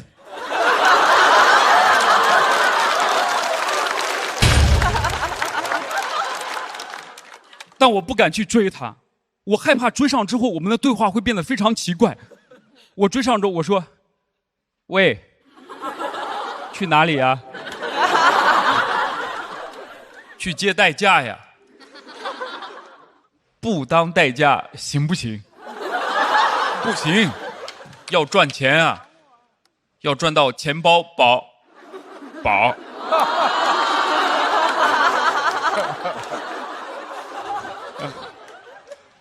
我把这个事情当作玩笑一样分享给我很多好朋友听。我说，哎，如果你们最近过得很抑郁的话，你也可以尝试深夜走到街头，找到自己的搭子，非常快乐。只有一个朋友当真了，他很生气，他说：“李梦洁，我从来没有想过你是这种人。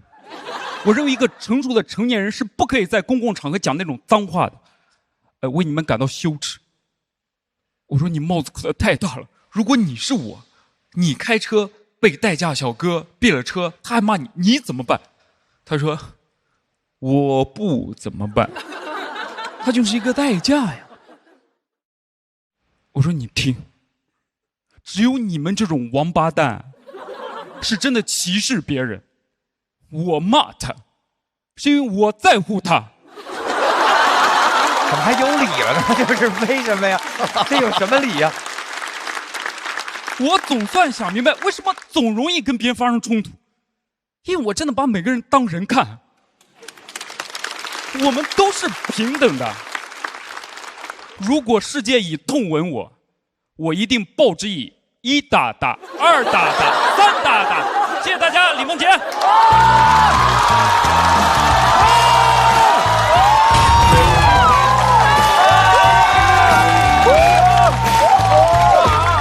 太好了！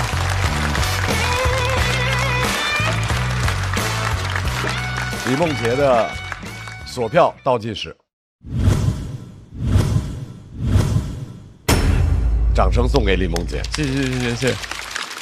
梦洁身上有一种怪怪的可爱，她的这个点又是大家完全没有想到的。对，我以为 BGM 会是那个王心凌那个哒哒哒，快乐快乐不哒哒哒，然后是那首歌。然后后来你开始唱这个 BGM 的时候，我就发现为什么要唱歌啊？然后那个，我真提神，这晚上听这个啊。不好意思。春春什么时候拍的灯？你看到了吧？他拍灯了之后，我就没有准备再唱那个瞄准转动。我虽然是那个点拍的灯，但是实际上我之前就想拍了，所以就是刚好卡在那个点儿上。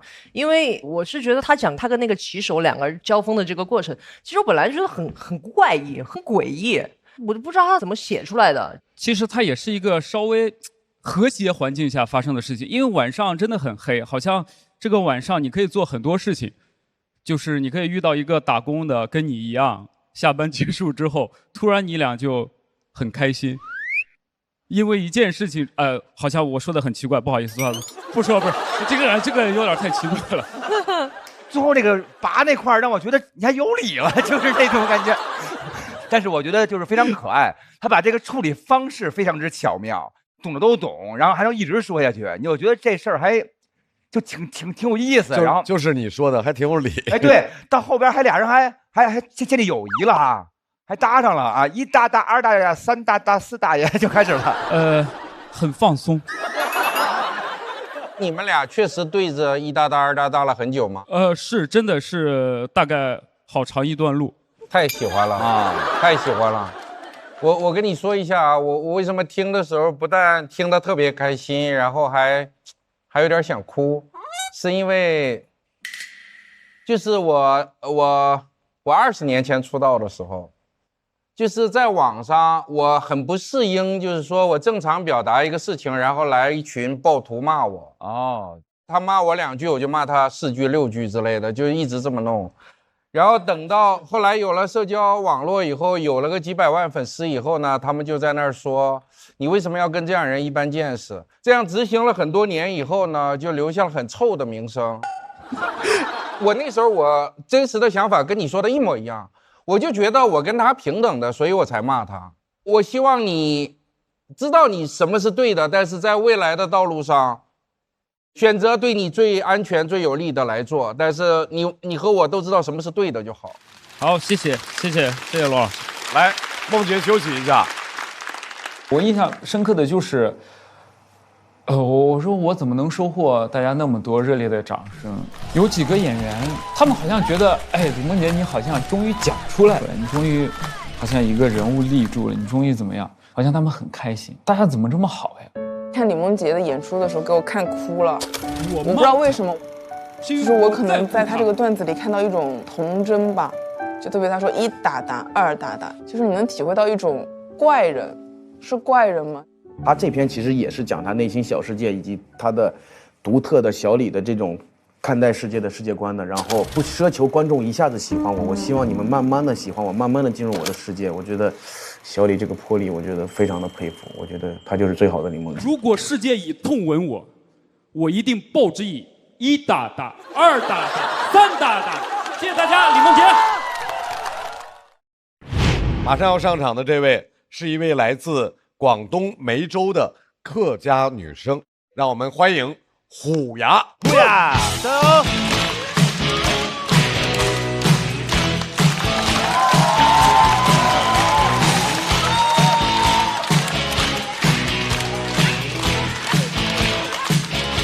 现场的观众朋友们，你们好吗？大家好，我是虎牙，今年34岁，来自广东梅州客家地区。可能有很多朋友不太了解我们那，稍微给大家简单介绍一下。在我们那有2个很重要的事情，一个是考公务员，一个是传宗接代，你们可以理解为小山东吧。但是在我们那很讲究男女分工的，男的负责考公，女的负责传宗。如果你是个女的，你又执意要考公，那你就晚2年再传宗。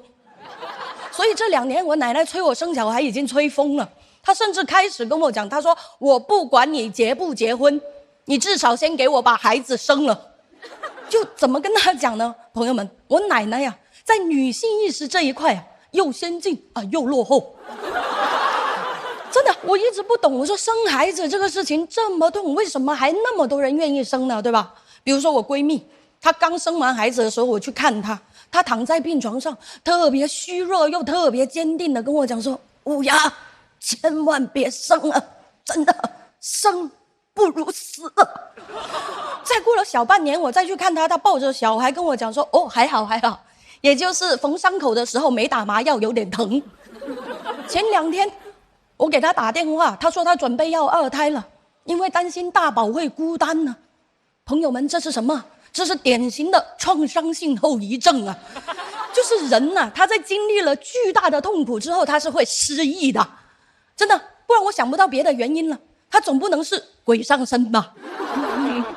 特别是我奶奶，距离她上一次生小孩已经40年了，她遗忘的太彻底了。她天天跟我讲说：“你还不抓点紧？我像你这么大的时候啊，你爸已经在外面打工赚钱了。”我心想，这有什么的，对吧？像我这么大的时候，我爸也还在外面打工赚钱呢。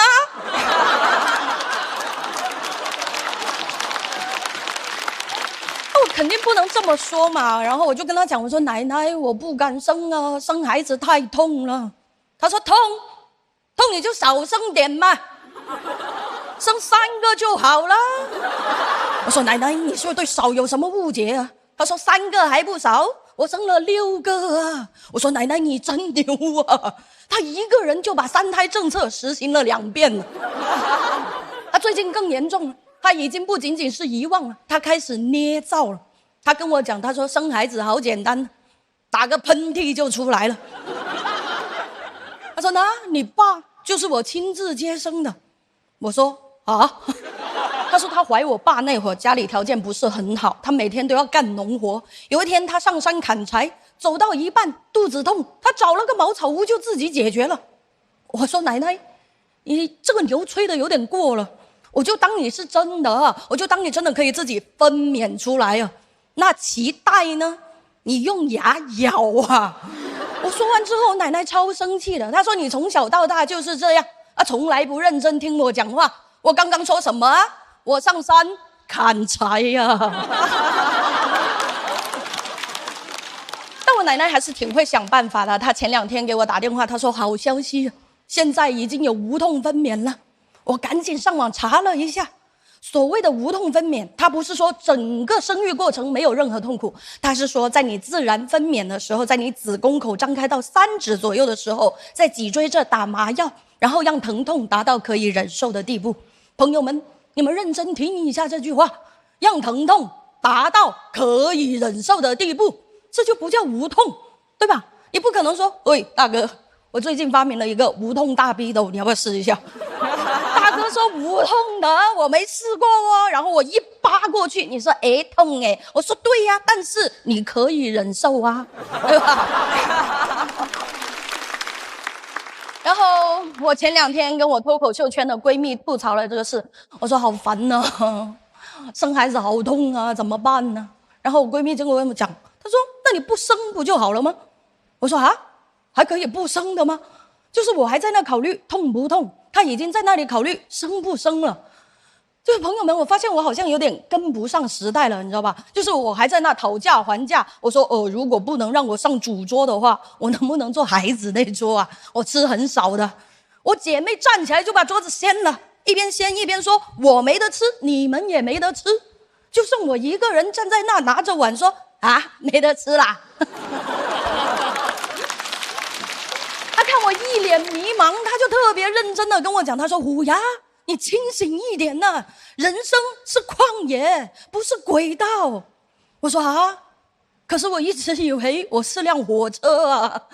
就不仅仅是我和我身边那些人都是火车，我们的人生是有明确的站点的，就是上学、工作、结婚、生子。前2站我都 OK， 但是后面那2站我不是很喜欢，所以我开的特别慢。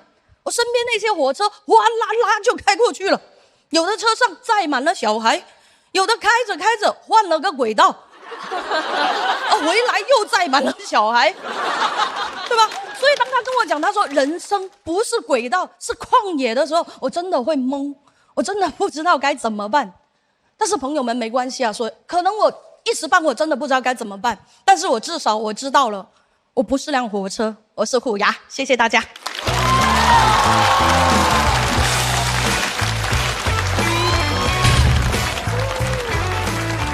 来，虎牙的锁票倒计时，来，掌声送给虎牙。虎牙的语言包括它的节奏有一种音乐的韵律，听多了还挺上头的。是啊。然后我喜欢他描述的非常的鲜活，是有生活的。我更喜欢他后半段。我之所以没有拍灯，有这样一个原因：你前半段的主人公是你的奶奶，她是一个很主要的一个角色，代表了那一代的女性，可能没有那么先进的选择。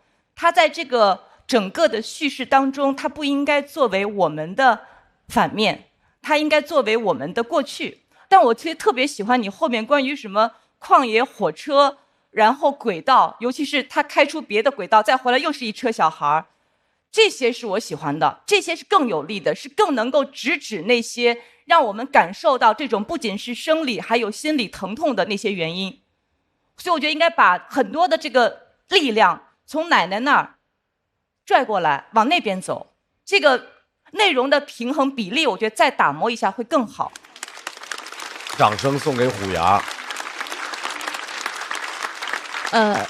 我可以稍微回答一下鲁豫老师的问题吗？当然可以。对，因为我很爱我奶奶，我没有把她当反面来对待。然后她讲的这些话，是因为她作为一个那个时代的女性，她所理解的幸福和人生，就是应该有一个美满的家庭。我也很希望按照他们的想法去过的人生，但可能就是没有那么简单。所以如果我要向他证明，我说其实走另一条路也可以很幸福，那我就要比他认为的世俗的成功还要再成功。所以为什么我会拿我奶奶作为例子，是因为我很希望让他看到，其实我有能力可以过得好，可能现在不是很好，但我会有能力过得更好。但是那个事情可能在5分钟的脱口秀里面讲不清楚，可能我以后会写成专场，然后去讲清楚。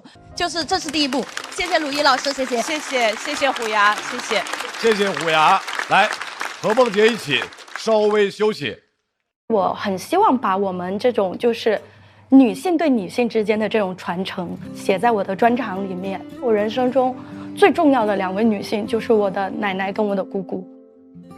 我奶奶是非常传统的客家妇女，她的一生都是在为她的家庭、她的丈夫、她的子女在奉献。她的所有的人生都不是自己做主的，上学也是，结婚也是。她很想上学，然后她爸就不让她上学，她就在家里闹，然后在那说要上学要上学，然后她爸就说你要再哭，我就拿火钳打你。她就一直觉得她这一辈子如果能再多读一点书的话，她的人生就会有更多的选择。奶奶识字吗？李云英，她只会写自己的名字，所以她对我的姑姑什么的也是希望他们可以多读点书。我大姑姑读到了初中，然后就开始出去打工了。她存了钱，她就开始出去创业。她尝试了很多不同的行业，经商老失败，又回去厂里面上班，又开始存钱。她不服输，我感觉我性格里有很部分也很像她。就是我奶奶代表了一批人，我姑姑代表一批人，然后我也代表了一批人，一代又一代。我希望我成为更进步的他们。让我们掌声有请荒岛人气王。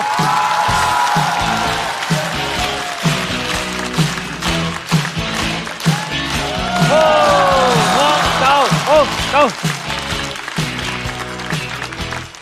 大家好，我们是荒岛人气王。我是乔毅，我是陈晓峰啊，谢谢大家。去年呢，确实啊，有一直在演出，一直在创作啊，但是没有忘记自己的本职工作，编剧的工作，还是写了很多剧本，而且有个小小的突破，写了一个国际大片《007》。哦，那个很帅啊，是吧？哎，我也很喜欢，是吧？哎，你这样，你这个剧本能不能找我来演呢？哎，巧了。我刚好带了剧本啊，现在可以让你演一下，我们看看感觉怎么样，好不好？可以啊，可以啊。好，开始啊。晚上12点，连续工作了7天的詹姆斯·邦德回到家里，继续做起了 PPT。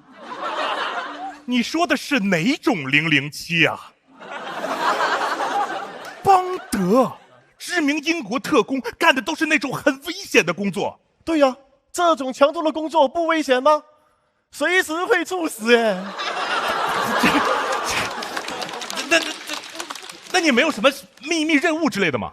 马上来，007的上司 M 女士紧急的找到他。007，我们情报局的机密被大反派盗取了，你的任务是潜入敌方，把机密取回来。没问题。我给你准备了一些装备，这是副眼镜，遇到危险就把眼镜掰折，它就会变成眼镜蛇。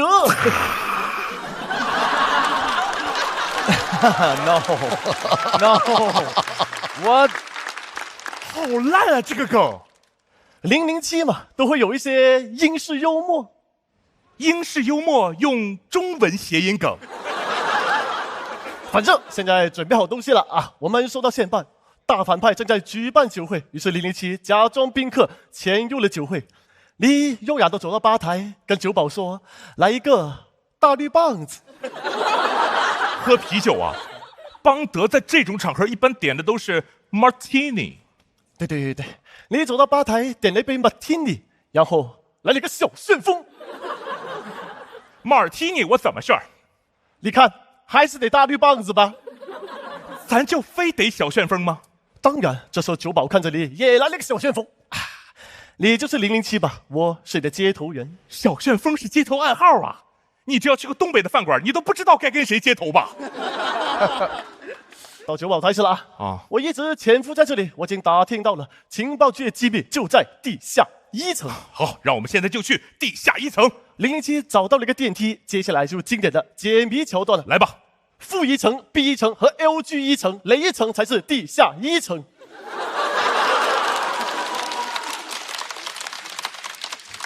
呼叫支援，呼叫支援！需要什么支援？需要秦始皇过来统一一下。这个大反派已经失去行动能力了，趁着这个机会，007突出重围，从窗口跳了下去。我们是不是在地下1层？007突出重围，从窗口跳了上去。是上下的问题吗？我从地下室跳上去，我什么玩意儿？土地公啊我！行吧，改成2楼吧啊！007从2楼跳下去，一路狂奔到他的车旁边，开始叫代驾。叫代驾干什么呀？你刚刚喝酒了呀？马天尼小旋风，开车不喝酒，喝酒不开车。说的非常对。最后007因为遵纪守法被不法分子抓了起来。哈，这个大反派用电棍对007进行严刑逼供。我是什么都不会说的。我看你还能坚持多久？我这个电可是交流电，只要被电了，都会特别想交流。没猜错的话，这应该也属于英式幽默吧？好，谢谢。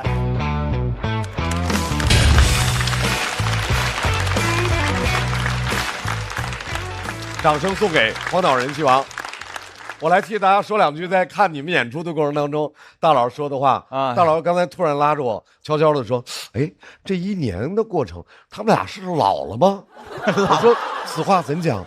说他们的这个漫才开始变得特别讲理，对吧？一上来这个007就开始说上班的这种困境，到后边酒驾。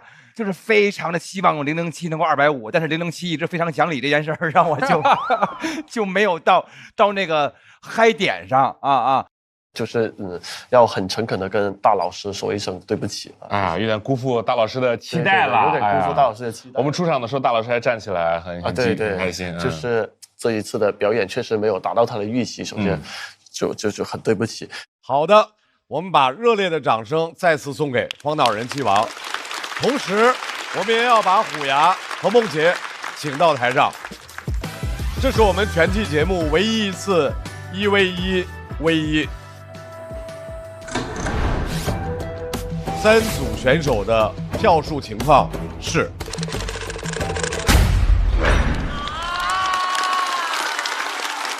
李梦洁238票，顺利的进入晋级区，而虎牙和荒岛人气王要进入到待定区。掌声送给3组优秀的脱口秀演员。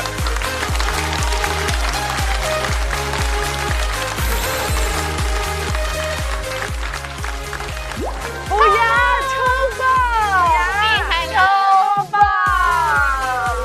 你们也超棒啦！你们来了。那么，第一赛段的轻轻交手赛的全部59组的朋友都已经表演完毕了。我们的赛制是：第一个赛段一共有42组选手进入到下一个赛段，现在剩下的晋级名额是10人。让我们看一下目前待定区的选手票数的排名情况。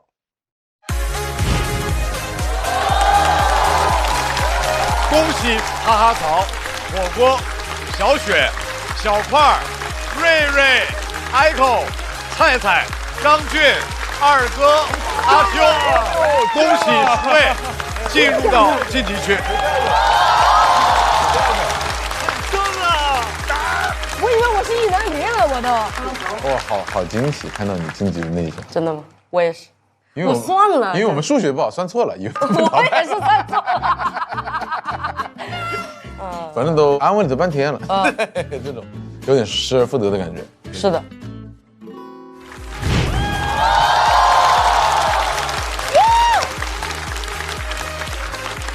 同时，我们要看一下在第一赛段为我们带来精彩演出，要暂时和大家说再见的朋友们，让我们感谢鸡翅、艾斯、战英、管泽元、张慧、荒岛人气王、虎牙、小鱼、吕博伟、王子涵、Harry、赵月、周新宇、安全出口、伟大爷、大鹅、不辣。谢谢所有的朋友们的努力，谢谢你们给我们带来的精彩演出。今年就是我最后一次在节目上去表演脱口秀了。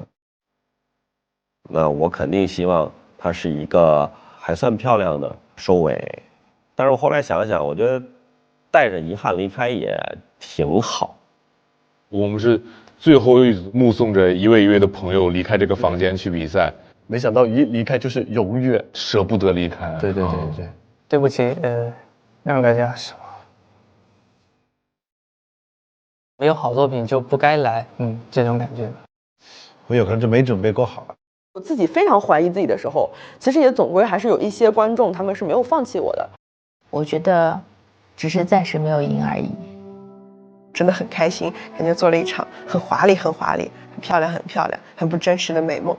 广东 stand up，4个广东人，最后只有一个 up 上去。无展示段子，喜欢的观众就可以在弹幕上发无展示，对吧？我们第一次做的真的不太好，但是我不希望这个就是最后跟脱口秀的故事了。可以关注我们的播客。来线下看我们专场。我在这里认识的朋友们都特别棒，希望他们能够非常好。我觉得喜剧就是一个让大家相遇的一个过程，是件非常幸运的事情。这次呢，能够有这个机会来跨界感受一下脱口秀整个台前幕后的故事，对我来说是一段特别难忘的旅程。就是我自己是没那么喜欢自己的，我必须要获得足够人的喜欢才能支撑我，所以目前脱口秀是我实现这个的唯一的方法吧。希望还能继续写出能证明自己有点价值的段子吧。下次见吧，朋友们。然后我会看书，去配副眼镜。从脱口秀大会第1季开始，我就开始在看这个节目了，然后现在终于走上这个节目了，这不是进步吗？就我感觉，就这个舞台太美。给你们4个拍一张。下次如果还有这个旅程的话，希望能跟上朋友的脚步，陪他们更多一程。一定会再来的，再来接着收获爱。我明年一定会再来，还是说广东 stand up？ 如果明年还愿意给我这个机会，那一定是要来的。只要你是真的喜欢，就不要放弃，加油！周星宇，谢谢你演完了，谢谢你完整呈现了你想表达的内容，谢谢你还继续讲脱口秀。你能时常想起这个夏天那个瞬间。明年希望还可以在同样的时间、同样的地点啊、同样的腾讯平台跟大家见面。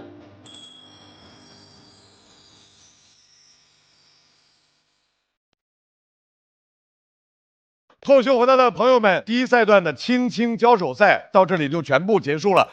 美团闪购神速晋级快人一步。接下来我们来看一下本场的晋级名单。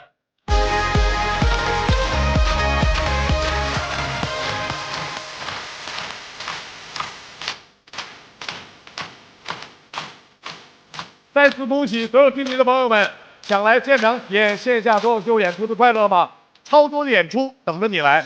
新一轮的颇有成果巡演即将开启，关注你喜欢的演员，并且许愿想看的城市，朋友们就有可能来到你的身边。感谢小团的陪伴，下周同一时间关注脱口秀和他的朋友们，看我们继续用脱口秀和生活轻轻交手。下周见。感谢各位，谢谢大家，辛苦了，谢谢各位。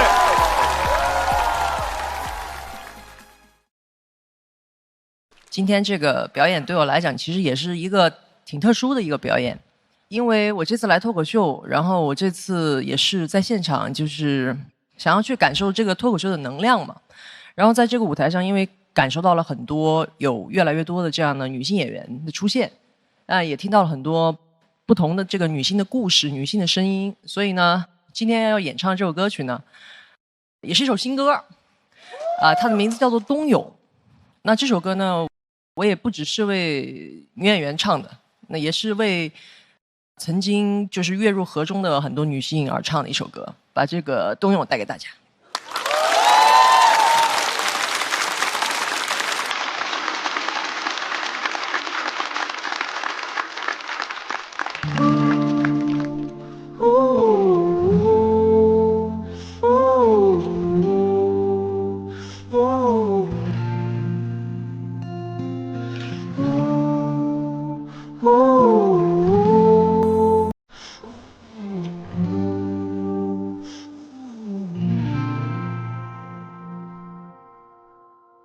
他叫我一直往前走，不到对岸别回头，想说想停歇头。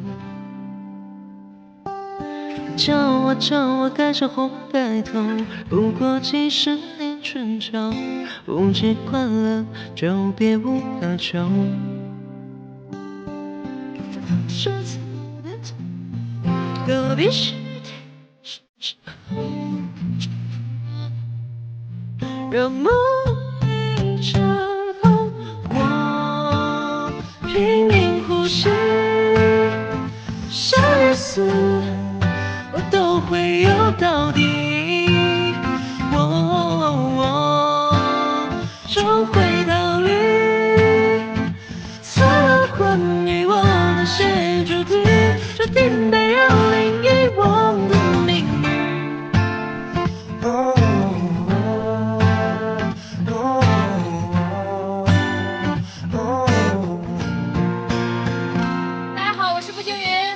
我是小泡，我是小雪，我叫周新宇。大家好，我是山河的妈妈，我是大国手，我是火锅，我是王大东，我是菜菜。大家好，我叫王颖，我叫孙熙啊，我是虎牙，我叫阿修。大家好，小丽、小蝶、张慧、王子涵、大鹅、秋月，我是张央。谢谢大家，我帅哥，谢谢。真正的淑女就是这样。说我长得猥琐，你要是不想被认错，头发留长就可以了。你怎么平衡事业和家庭？2年前得了乳腺癌，为什么是我？那为什么让我们没有痛苦，他做不到？这就是我的困境，我应该反抗啊！现在的人关你啥事儿？我想要歇斯底里，随便骂吧，我无所谓。一人则人，一口则狗。全心喜好了，我是永远不会认输。我只想赢，他可以，我也可以。反正我无论做什么都是榜样。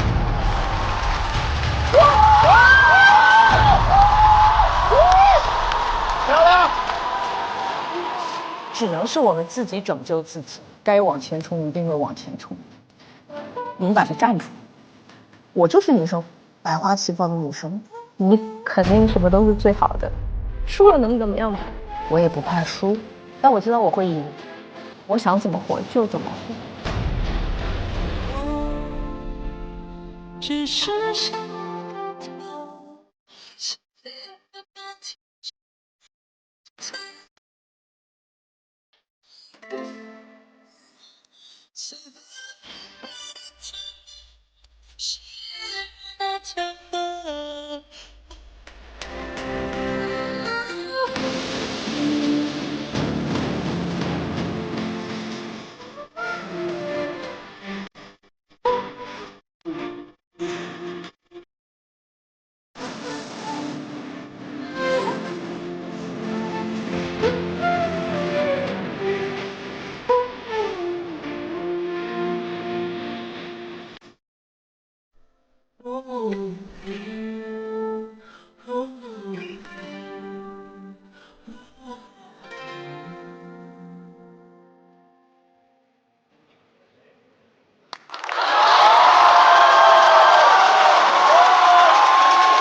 我的祖籍就在呼兰，就是祖祖辈辈都长在那儿，热爱家乡。我的父亲他是国家空军的一名战斗机飞行员，他们也会管战斗机叫战鹰。我会觉得这就是一种我和我父亲之间，甚至和他所从事的这个事业之间的一种特殊的奇妙的缘分。大国手他本来是指下围棋下的比较厉害的，起了这个名字给自己一个祝愿。我爸爸出生的时候，家里面因为太穷了养不起他，然后他就被寄养给了一户姓李的人家，然后呢拥有了一个姓李的名字，然后也拥有一个姓李的爸爸。所以我当时起这个艺名的时候呢，我就选了我爸那个姓李的名，然后加上我妈的姓，就是文。寒呢这个字就是天将明，天快要亮的意思。他会觉得秋有明月啊这种词很有诗意吧，就觉得希望我聪明有智慧，可能是希望我聪明吧。棋是我妈对我的一个期望，东北话叫出奇冒泡，独特成功，就是继承家业嘛。虽然我爸叫王家光。我出生那年是97年香港回归，然后我爷爷本来想叫我乌龟，但是我们全家人都反对。我这个就是耗子的耗，所以大家就会叫你耗子，所以从小到大几乎就是被人叫耗子叫过来的。应该是五行里缺金吧，所以给我起了这个金字旁的这个瑞。我说我可以自己取吗？他说 OK。小学1年级改，然后那时候我比较喜欢下雨天，发现是八画，然后周也是八画。我妈说我性格蛮快乐的，可以取个心啊，然后我们又找了一个八画的字儿。我本名是小溪水的溪，我高中时候自己给自己起的。那个时候我渴望像水一样自由，把这个溪水的溪改成嘻哈溪，是因为如果是用嘻哈的溪的话，就会轻松幽默一些。就是高中的时候想着给自己起一个网名，就叫小四爷，这个名字挺好玩的，有一种可爱的霸气。我的真的名字是好难能发音出来。哎，这个是一个大秘密啊，但是吧，这个秘密我要等到我成为大明星那天再说。现在我还不是大明星，所以我不能告诉你。因为荒岛嘛，荒岛上面也没有什么人，所以感觉待在荒岛上安全感会足一些。自封为人气王也挺开心的。不是那么想把真名让大家都知道，这样就可以在公司系统里查到我。稍微改了一个字，元字改了。讲脱口秀以后是一个新的开始了，越来越好，越来越多，就是一个正向的。我生活确实越来越好，越来越多的是赘肉，谢谢。因为我小时候有一颗虎牙，然后呢，我家里人就一直看不惯那颗牙，就非要我去矫正，说那颗牙不好嫁人。我还是很想念那颗没有被矫正过、无拘无束的那颗虎牙。我以前养了一个英国斗牛犬，它长得特别像一个立方体，所以给它起的名叫小快。后来它这个突发恶疾，我没有抢救回来，所以起这个名也是为了就是纪念一下。哈利波特有一句咒语 ，Asil 有的地方读 Akil， 它的意思是飞来。我最近的一个愿望就是林纳贝尔周边 Asil。我大学的专业是意大利语，我的意大利语名字叫布拉蒂娜，然后音译过来就是这个布拉的名。毛豆就是大豆，大豆本身也是现代社会最有用的植物。鸡翅它很具体，它不像是什么西瓜、苹果，它是具体到鸡的某一个身体部位，就是它有一种小众的喜感在里面。我觉得火锅是一个特别有人间气的东西，我很喜欢它那种咕噜咕噜咕噜往外冒的。我觉得我是一口鸳鸯锅，就雌雄莫辨。当时坐在一个商场里，想着组合叫什么名字，想了半天，一抬头，哎，就有个安全出口。我很喜欢这个名字，从小到大，我觉得这个名字对我形成了一种很大的心理暗示，就是会胜，会赢。我其实之前有一点点不喜欢，后来讲脱口秀之后，我觉得哇有梗了，哇好名字。就是我上开放麦第一个段子就是我名字的段子。我觉得它跟我的脱口秀风格有一点像，就是梦是做梦的梦，杰是杰出的杰。我的段子更多的是我的一些胡思乱想，如果我把它讲得很好的话，它可以用杰字，所以我喜欢这个。我还是挺喜欢这个名字的，应该是我高中的时候给自己取的。那个时候我爱上了看三毛的书，他的名字就叫 Echo。耐心的等待，认真的耕耘，我觉得你会听到回声。拜拜拜拜哎，小七，你就是那种农人。啥叫农人？就是那种性格特别的强烈，情绪特别的外放。要不是我就是一个蛋。反正我是农，但我肯定不是咱们节目最农的。那谁是啊？当然是茄黄了。每桶茄黄有约1整颗阳光番茄，酸甜鲜美。要说农，还是茄黄的汤底浓。那我吃茄黄也会变农人吗？变不变农不知道，反正番茄是个宝，茄黄错不了。哎，兄弟，我想邀请你来喝我家孩子的满月酒。哎呦，恭喜啊！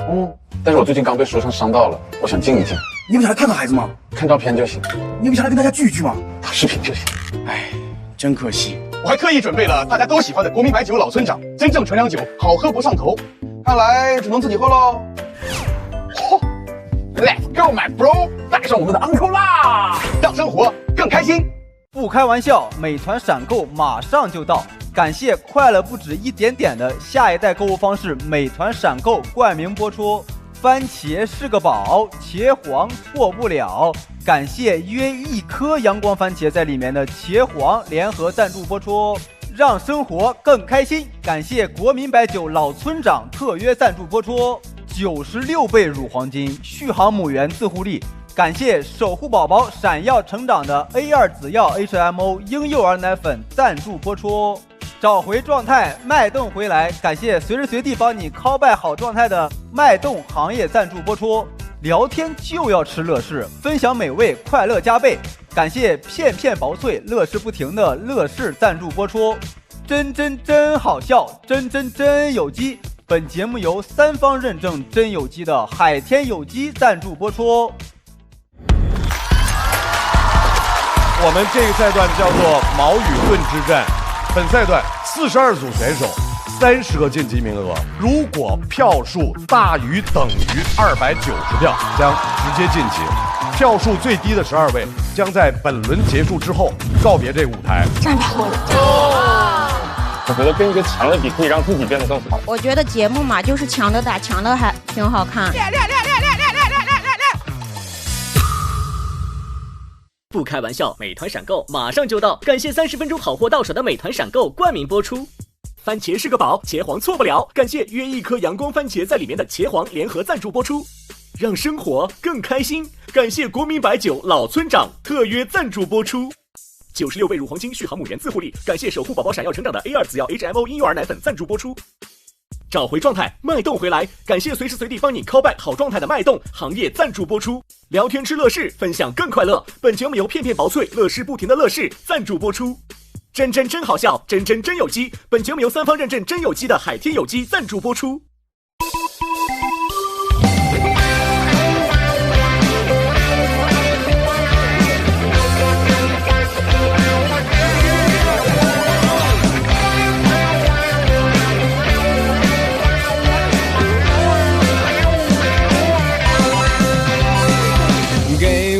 阳光。更多节目精彩资讯尽在新浪娱乐微博综艺、新浪综艺。感谢新浪新闻、腾讯新闻、腾讯娱乐、立地城传媒对本节目的大力支持。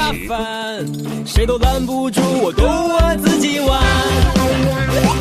给我一个木马，我就开始旋转；给我一个主角，我就开始撒欢；给我一顿臭马，劈头有概念。哎，我反弹，哎，我反弹。天生就是自来嗨，原因留给别人猜。管他该来不该来，心不菜就不该打不败。